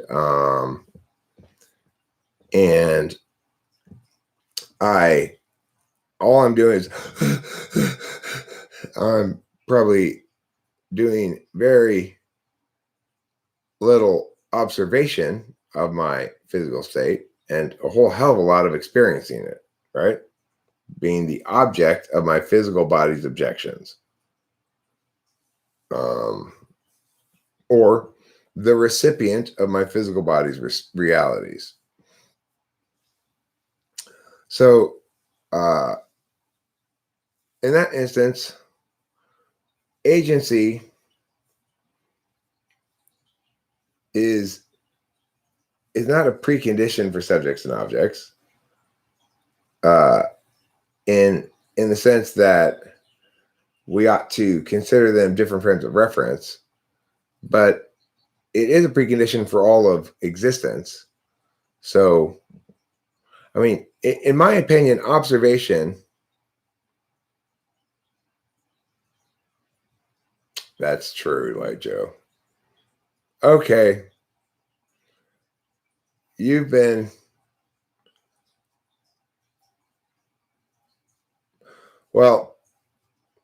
elevated to the best straightforward idea, but I'm not going to remove from Dumb Genius his status today of best idea, best concept for a video. But I'll do yours first. I will do yours first.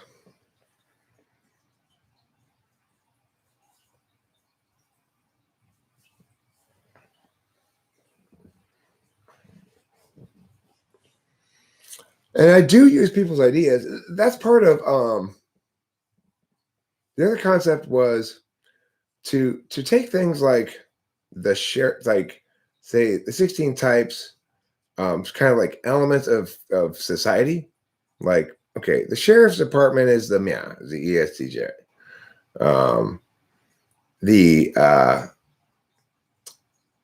The women's club that get together and half of them have their own boutique vanity shops in some sort of old town area because their husbands are rich. They're another type. Like you basically break the community, and or the other possibility. Well, I mean, the thing is, I haven't really thought it all through yet. The concept is good, and I there's a lot of different ways you could do it. So we could do it with democracy, socialism, monarchism, military dictatorship. I'd have to think of 16 things. It's going to take some ideational work still for me to fill out, but the concept's great.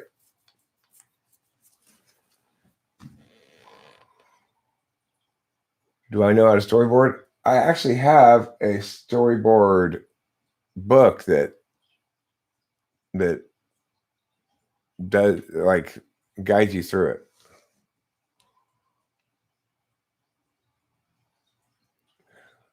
Okay, well, it's not necessarily in another dimension. I watched the squirrel run up the tree is an indication where you've got the I is really the agent of the sentence.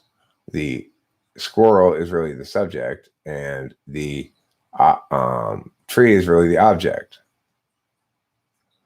So the thing is, you're right when we don't name the observer, but that's not unique to this particular element of grammar. That's also true with all sorts of things. There are like elliptical adverb clauses where you go, he is taller than I, and you leave out the I am. A clause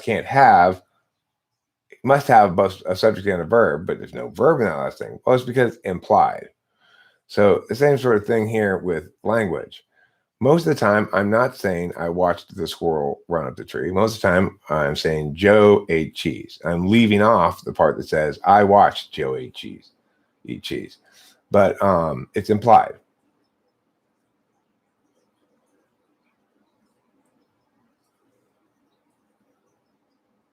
I mean, grammatically, your English teacher would tell you, I watched the squirrel run up the tree is I is the subject of the sentence. And of course, it is the case that entities that can function as subjects of the sentence can observe things. The thing is, grammatically, we don't differentiate between that. We just differentiate between that with the verb. We say, when you want to highlight the fact that you were watching something, you highlight the fact that you were watching something. So usually, because you're just saying, like, let's say you're talking about an experience you had, and you're saying, then Prince did blah, blah, blah, blah on stage, and then he started to play Darling Nikki, and the crowd got super excited. But then he's like, nope, I don't play that song anymore, and it was a tease. Well, at no point did I say, I was at the forum observing all of this. I'm just playing play-by-play announcer to the things I saw there at the forum when I saw Prince play.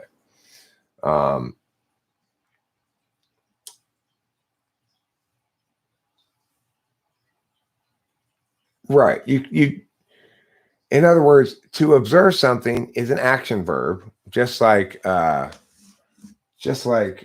to eat something. But it really,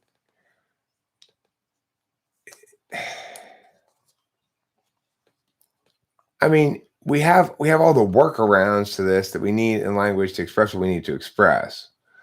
But because of that, people don't seem to realize that, like, that there's three different roles. You know?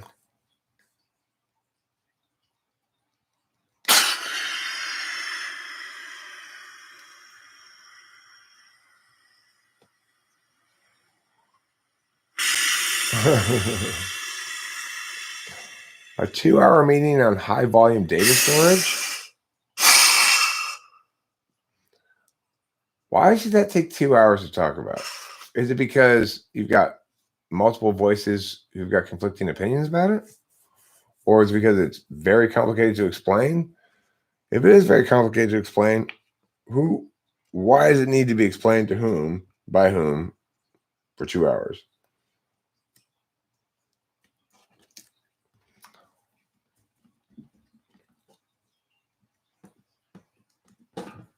Damn it, communication, I'm a head out. Okay. Peace out, bro. Peace out.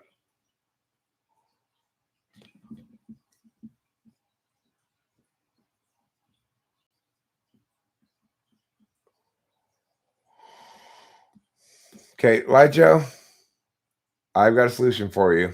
My NITE just kicked in.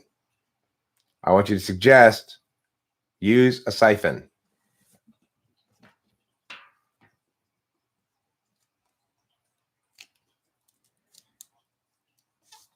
You shoot video in 6K? What kind of job do you have? Are you like a movie maker or something? A filmmaker? Or like work for Hollywood or something?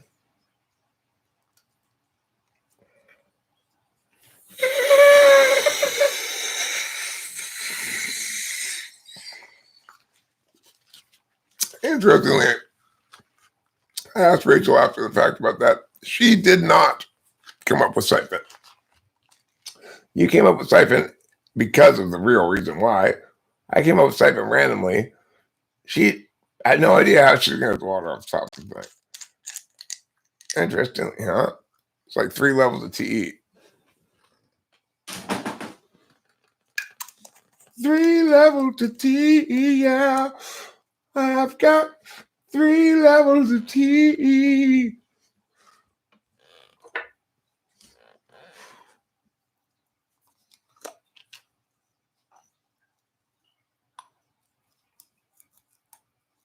I'm in the middle of a TE sandwich. The meat. I'm the meat in a TE sandwich.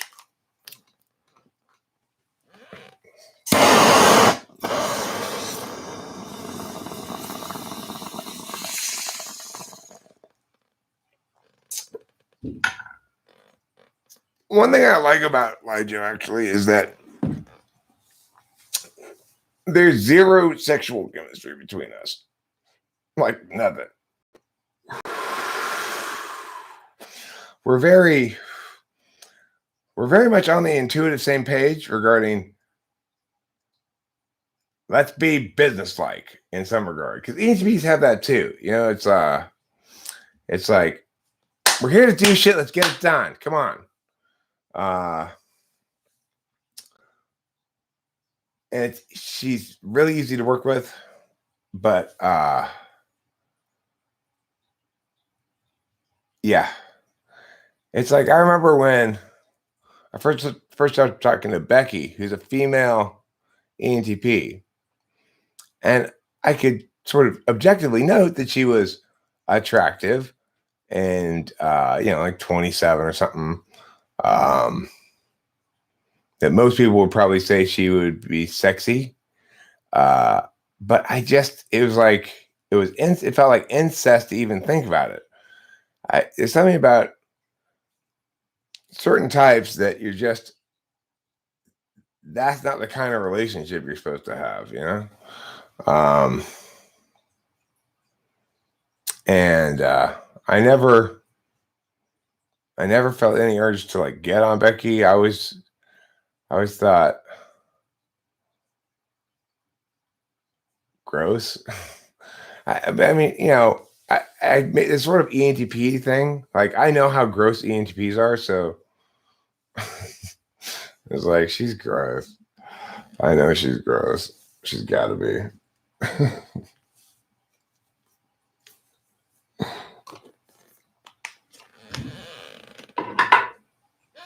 Of course, I was in a relationship anyway, so whenever I'm in a relationship, I am absolutely 100% not susceptible to strain at all. I'm 100% committed, and so like these little things where I joke about this kind of stuff is I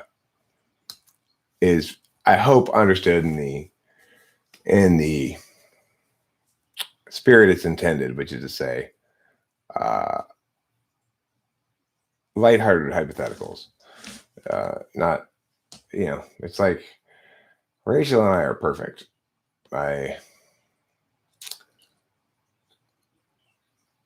It's really crazy how every moment with her is so easy. I've never been in a relationship like this before where things are easy.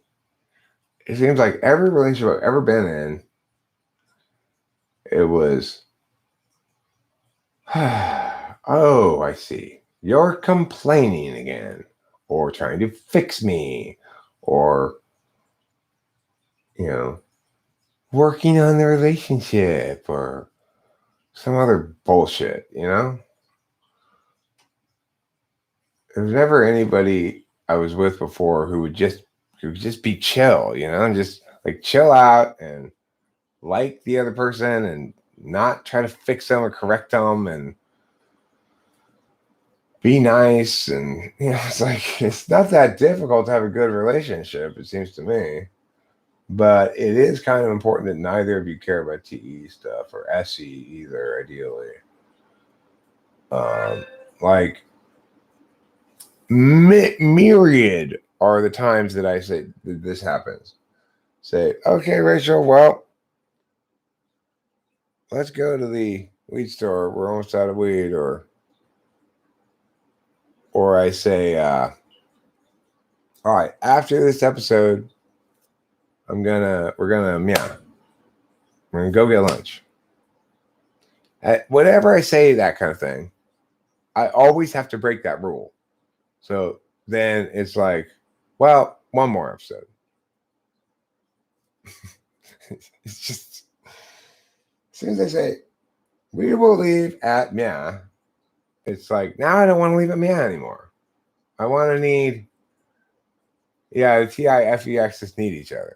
And the flip of the 2-3 is really important because Rachel actually is more finicky about TI stuff than I am. Like if I were to let's say I were holding the weed, which I'm not, but let's say I were, and it weren't equally accessible to both of us, and I were packing bowls. So I were packing myself a bowl, then her a bowl, then me a bowl, then me a bowl again. She'd be like, hey, that's not fair. But the thing is, I don't really care about that at all. It's like, she can have more of whatever. I don't care. So it's easy for me to be fair like that. Because she's fair in the way that matters to me, which is she never says anything negative to me, really. She never busts my chops. She never tells me, nags me. She never tells me what a horrible person I am or how hard it is to be with me. I heard that from every girl except for maybe my first girlfriend. I heard that from every girl I've ever been with. You are so hard to be with, Eric. Really? Am I that hard to be with? Why? Why am I so hard to be with?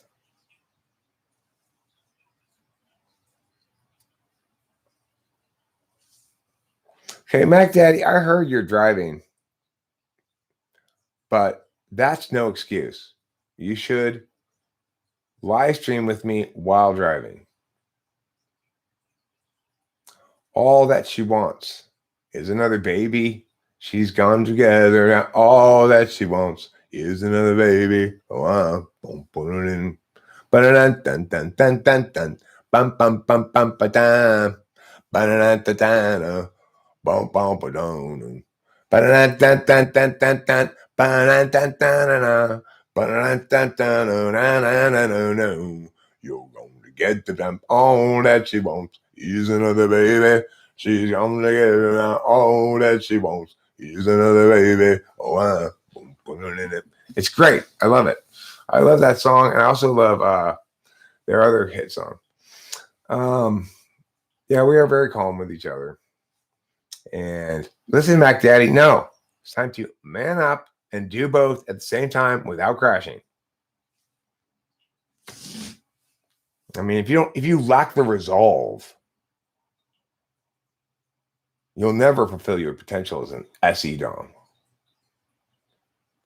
I want you to do 3 SE things at once: drive, live stream, and juggle. Haven't you reached your destination yet? Where are you going anyway? Are you going back to your computer, or are you going somewhere else? Chop, chop. Do you like it when I'm bossy? Who wants me to be more bossy? Anyone? Show of hands.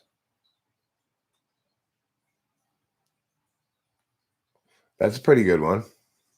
I think I'm going to do LiJo's idea first because it's sort of like guaranteed gold. But look at my hand. I have a disease where my hand goes like this all the time. And it's called interpretive dance hand disease. Recommend an anime for each MBTI type. That's not a bad idea too. Or I could try to say animes written by each type. Instances of things I think are created by a given type. So like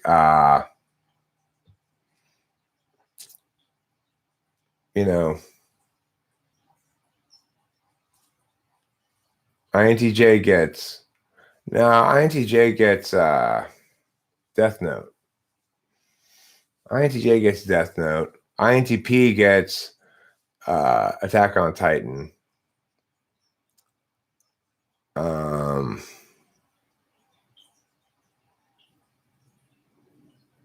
Baki, ESFP. Yeah, that's another thing I can do. Some shows I'm down to do it. Like, actually, I've got the pictures prepped for typing characters in the 100. And I'd like to do the Magicians as well. Those are both live action shows that aren't animes. They're on Netflix, but popular apparently.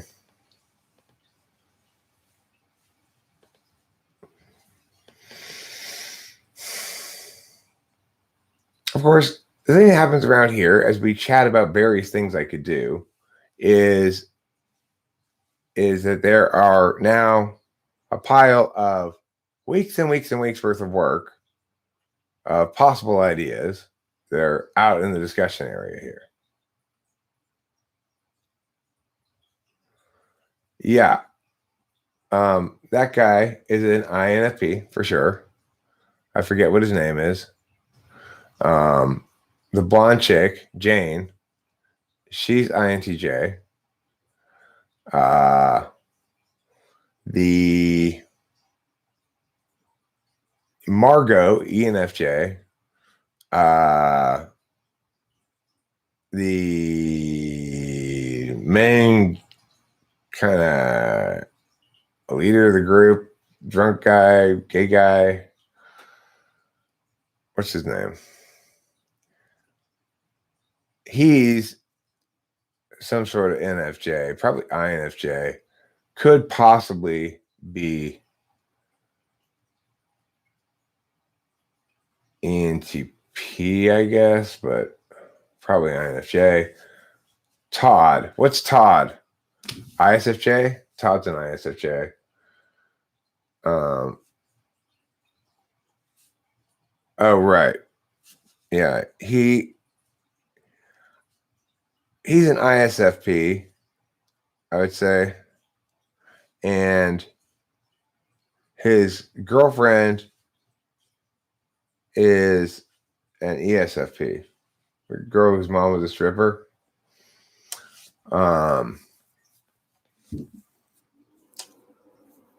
Now, it's pretty clear that Margot's eventual boyfriend, the guy who cooks a lot, Josh is an ISFJ. Josh is definitely an ISFJ. Who else is in that show?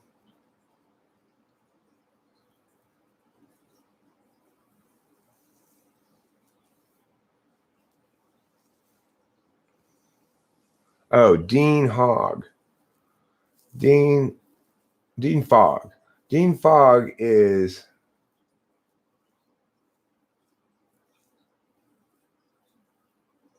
Dean Fogg's an ENTP.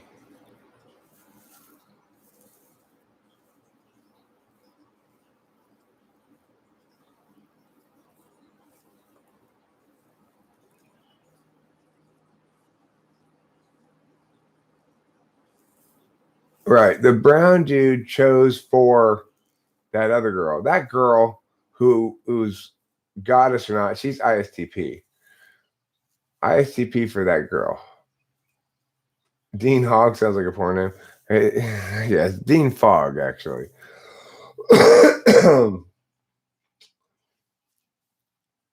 I kind of getting it mixed up in my head a little bit now with this other show called The Order, which I watched a season of, and I started the second season of it too. It's pretty good as well. The Order also has the guy who plays Todd in it. So Todd plays a very Todd-like character in both of those shows, and they even have a similar, like, you know how in The Magicians they stay at the physical kids house, the physical kids club. Well, in The Order, Todd, he's not named Todd in The Order though, but that guy, lives in a very similar looking house with his werewolf companions. So it's easy to get him confused. And The Order, though, they have basically two home bases. There's the werewolf's home base, and then there's the Order's home base. And the werewolves are historically the enemies of the Order, but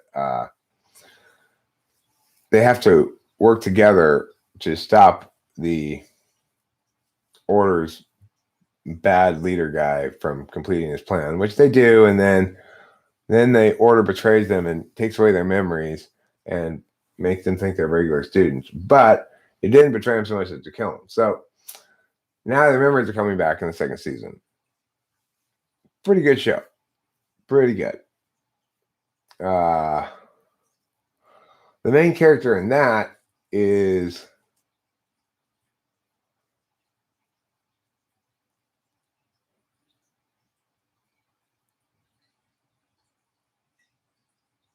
I don't know.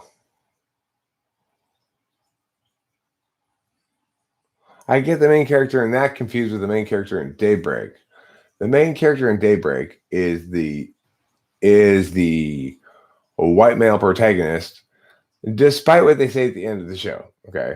So at the very end of the show, they pull this sort of like little woke trick where the Australian girl Sam, who's the love interest and sort of leading lady in the show, that she's actually the main character and she's the big boss and she's not going to go off with Josh and be his girlfriend, even though the actual show tells the story of Josh.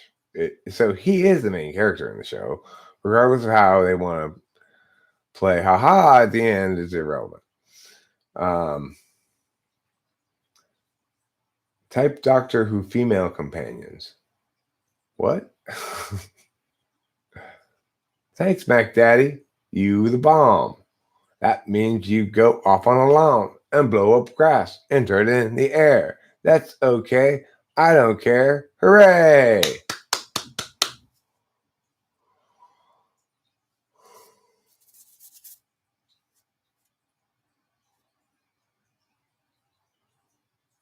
Yeah, I don't think he chose.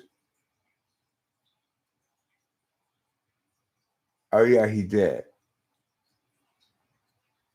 But you remember, Sky Gear, that before she chose to make her useless human, she chose to make him lose his powers. No, you failed. You succeeded. I see it right there. You successfully super chatted, Mac Daddy. I can see it with my eyes.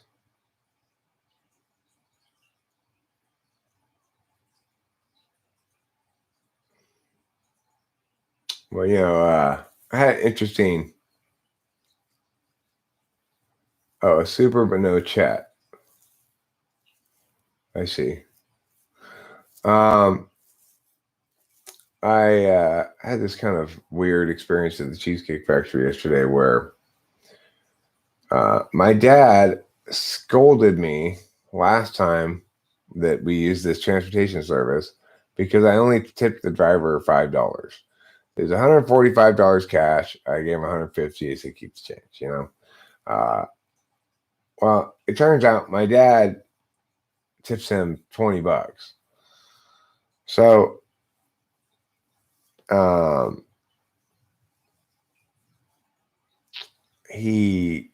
I went out there yesterday to pay the guy for the ride, and I wanted to remedy the previous problem, but I didn't want to set a wrong kind of precedent, and I sort of figured, how am I going to manage this thing? So eventually, I just, as always, the truth is the best course of action. I said, "Hey, so okay," he's like 145, and I'm like, "Okay, well here's 180 because my dad scolded me last time for being a shitty tipper. So this is a tip for this time plus the rest of the tip for last time." And that was the thing about it that was interesting is the tricky, thorny, like, how am I going to actually accomplish this in a way that doesn't set a precedent that now I'm tipping, $35, because that's not what I want to do. So I clarified by doing that. It's not mandatory. It's a sense that, well, I mean, I get what my dad's reasoning on it is.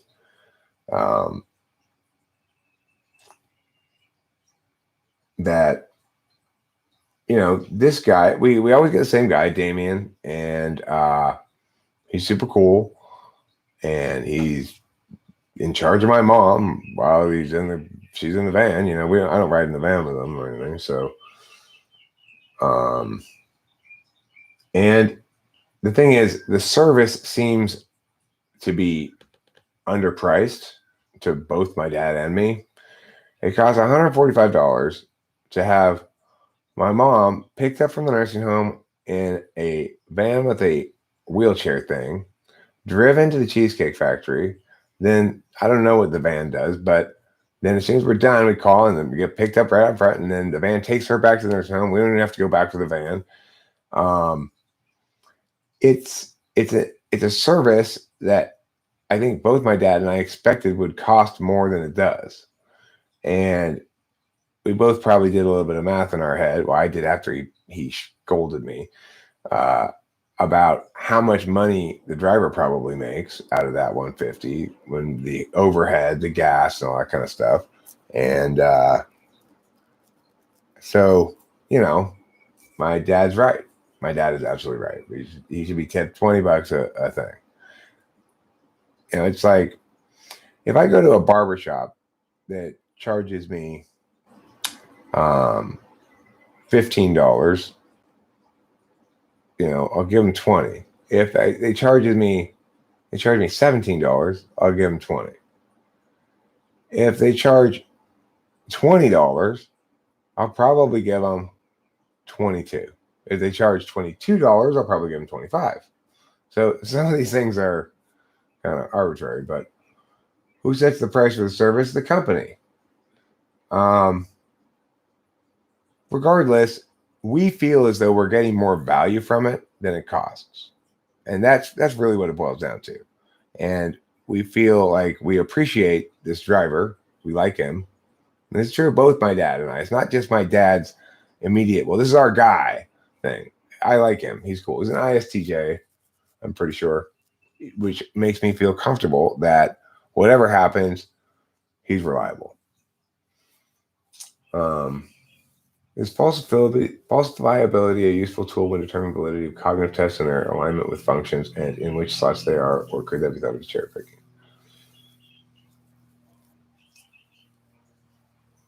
I'm treating the driver as a human being in the equation, Scott Gear, who I recognize is probably more reliant on tips than I was aware for his income.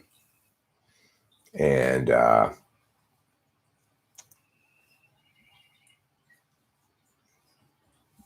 don't know. It could be said that my dad overtips, but America has a very different approach towards this thing than other countries do, I guess. So I just can't put myself in the frame of mind of the European countries that don't really believe in tipping. I think in America there's an expectation that that there be some meritocracy to the thing, to a lot of things, and that when you're being provided a service,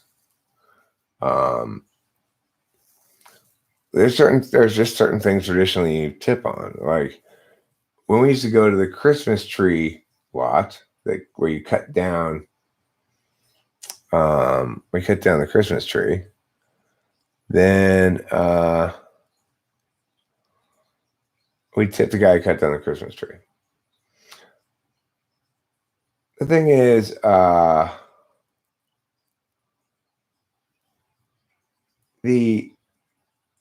dealers at the poker room, I don't tip the dealers at the poker room when I win a big hand or something.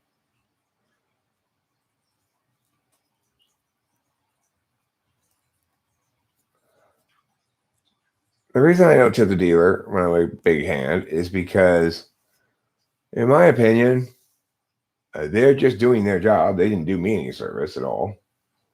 That was just the hands that happened to be, They don't get any credit for dealing me good cards. It's just silly.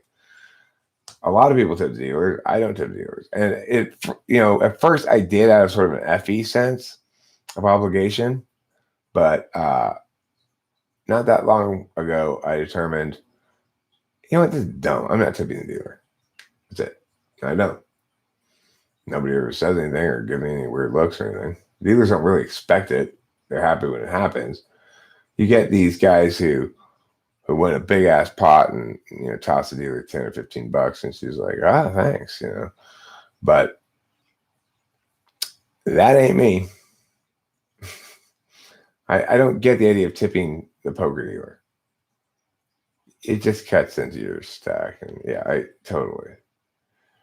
And they have the rake at cash tables anyway. It's like the rake will kill you, especially at low buy-in tables.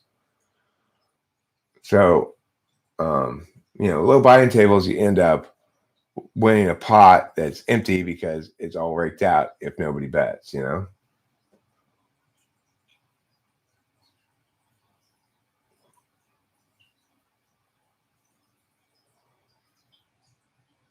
Afterward, I had the last laugh. I made an air bubble at the bottom of the lake. Our friends kept waiting for us to come by, but hey, when you were the son of Poseidon, you don't have to hurry.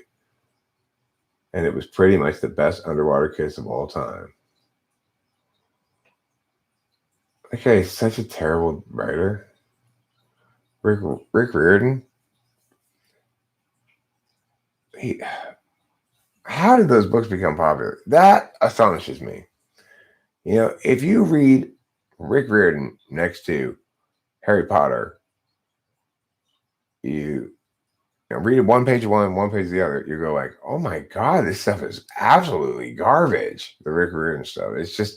It's so poorly written. No. This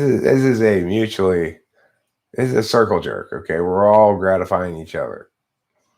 You should not feel compelled to tell. That's not where I was going with that.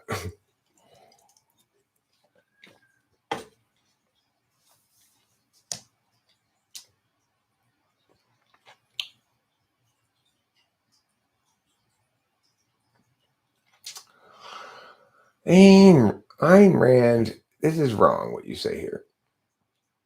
She says, the man who damns money has obtained it dishonorably. The man who respects it has earned it. I mean, it's quite likely that the man who damns money doesn't have any of it. So obtained it dishonorably suggests that that's fourth slot in I, Mac Daddy. I don't remember how the topic of tipping came up, actually. Oh, I told the story about the thing at the Cheesecake Factory. The point of that story was this. That's very much FE juice for me. I think back to that conversation because I played the conversation perfectly. The tone of voice, the way I phrased it, was surprised, laughed, and then said, "Oh, I'll say thanks to your dad." It was good FE back and forth between the two of us, and I like that. I like it when I successfully manage a particular potentially thorny FE situation, and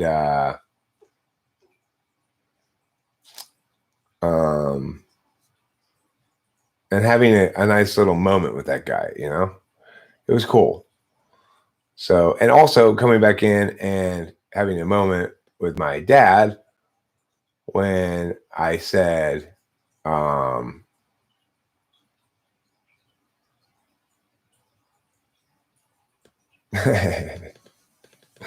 yeah, that's different. That's at the weed store. Different rules for different places, okay? So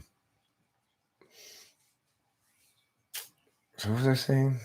Freaking goddamn things interrupt my train of thought.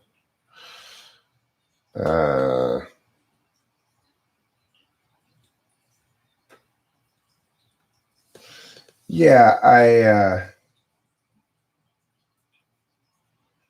it's like it's hard to be generous without engendering some social challenges, right?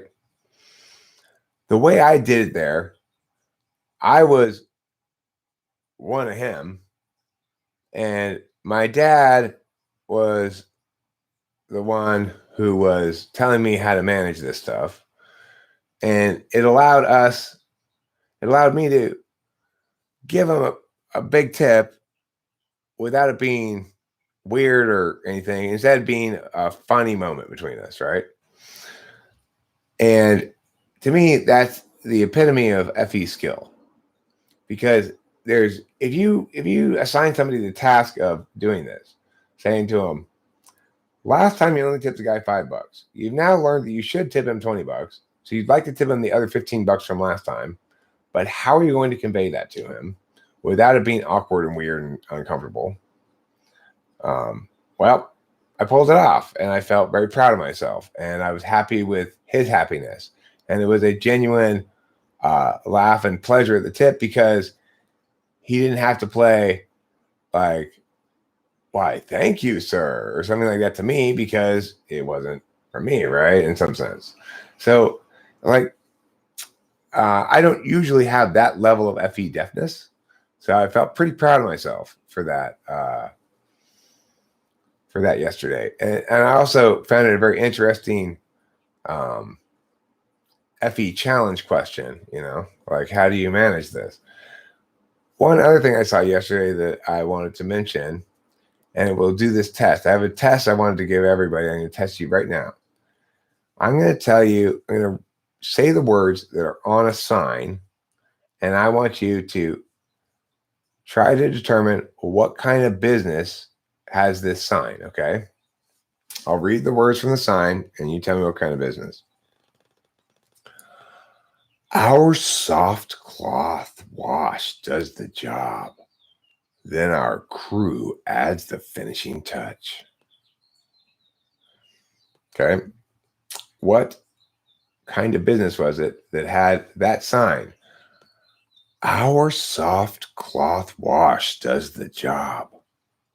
Then our crew adds the finishing touch.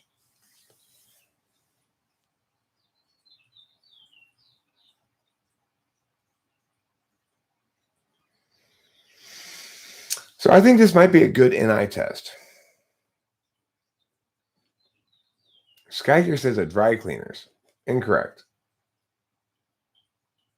And Gen Xio got it right. It's a car wash. It's a car wash. My theory is like NI Polar would say hairdresser, even though there's not any explicit indication of hairdresser in there, especially if I said it in the tone that I said it in.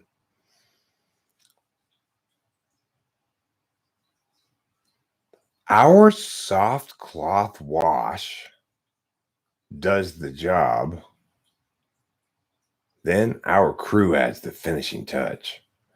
The soft cloth wash refers to the flappy things in the car wash. They're saying they're soft and cloth.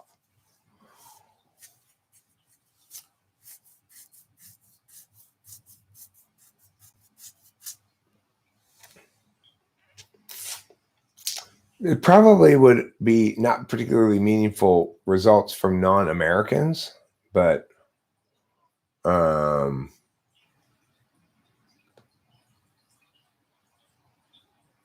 think it's a good test for Americans, maybe.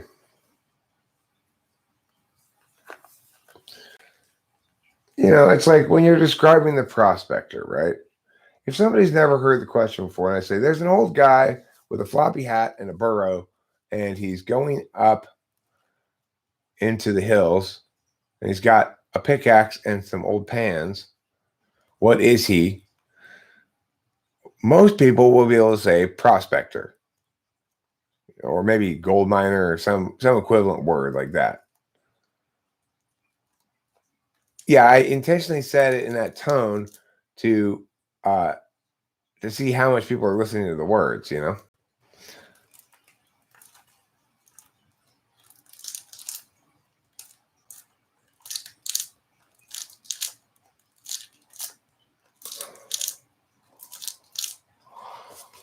Right. So the thing is, if I'm talking about the prospector, if I'm describing the prospector as the old guy with the floppy hat and the burro, the pickaxe, the old pans, moving up into the hills, the obvious answer is prospector. Now, nevertheless, despite the fact that the obvious answer is prospector, there are some people in the world who will get it wrong nevertheless. Either they'll get it wrong by saying, I don't know, or they'll get it wrong by saying it's something else. Or they'll refuse to answer by saying, well, there's just not enough information to know.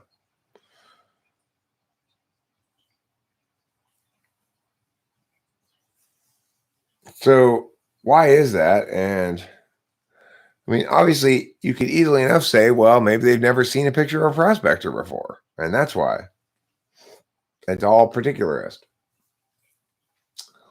But if you were to do a number of things like that, like prospector, and let's say there were 10 descriptions like that I had, and always did the same, always did 10 anyway, maybe not the exact same 10, but for people who haven't heard them, do the same 10, then you could get scores like 8 out of 10, 7 out of 10, 6 out of 10, whatever. And maybe that would proved to be a good way to sort of quantify a metric for determining the slot of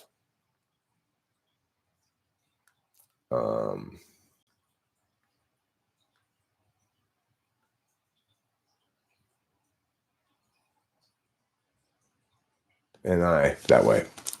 So if I were to say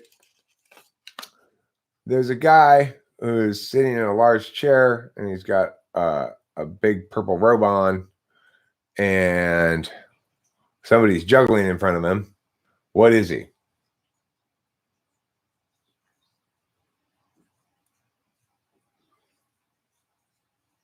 A guy in a purple robe sitting in a large chair and a guy juggling in front of him.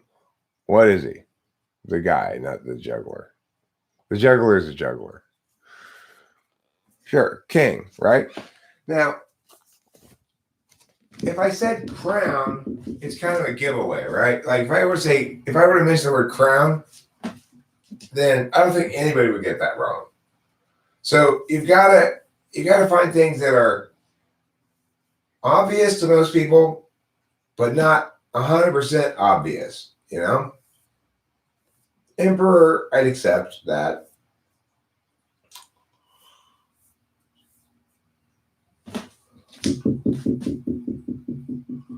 Purple was the giveaway. Well, that's the thing is, I think that was actually a pretty well structured one because it's like it. Let me turn this way because I need to go pee over there.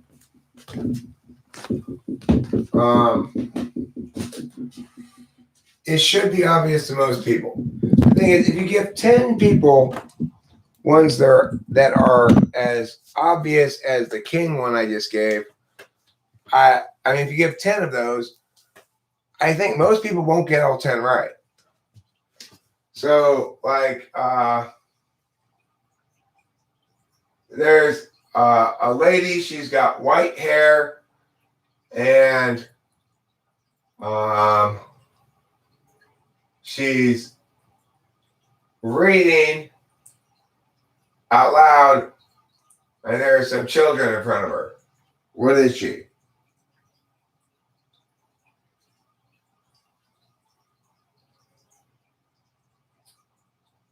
Well, I mean, the first answer that pops to mind is probably librarian or grandma, you know. But I would guess librarian is the best answer. Except for the fact that librarians aren't necessarily old. So,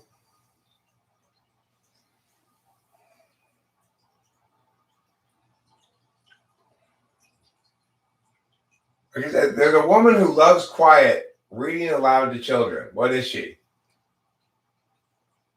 That'd be teacher or librarian, I guess.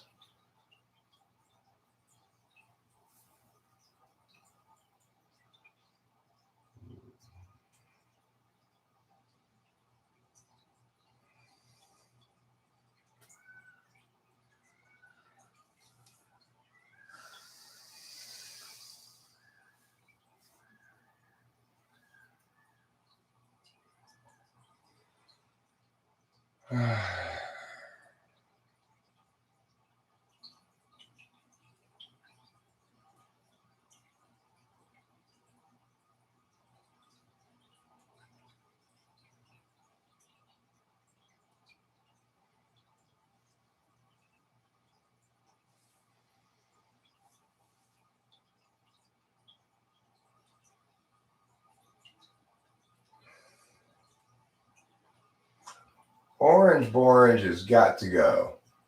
All right, we got a net from the pet store yesterday, but he is very hard to catch. I have a lot of little hiding places and objects and stuff in the aquarium, which makes it extra difficult. But I'm going to catch him, and God, he's bullying the other fish right now. And catching him, flush his ass down the toilet. Like that orange fish. I had bad feelings about orange from the first place. You know, Rachel chose orange fish.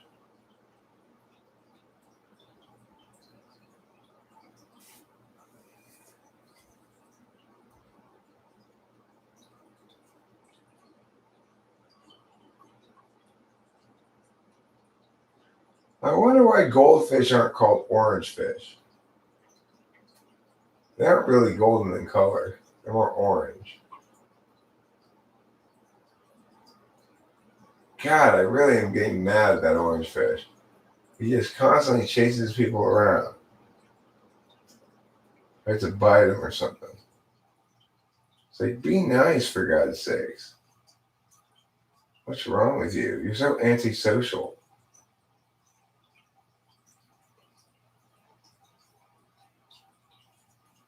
Rachel's really mad at him, too.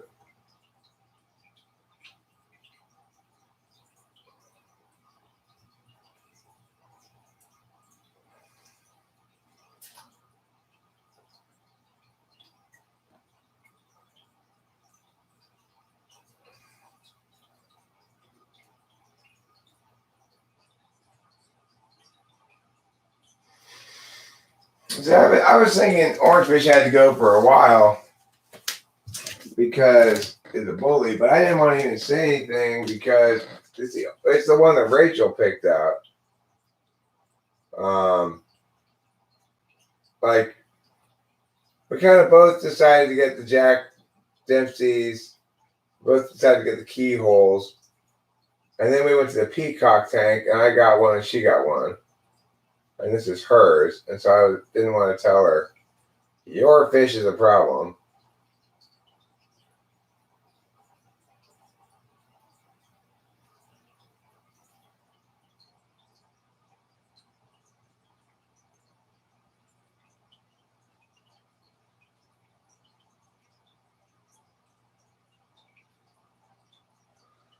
I'm trying to catch it right now. Sorry for the boring part here.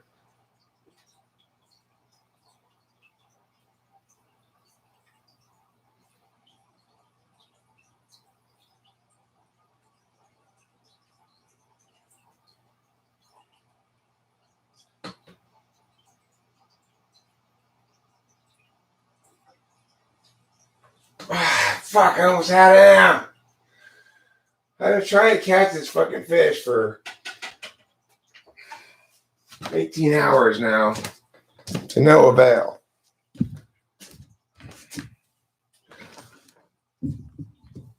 Okay. Orange fish is so difficult to catch.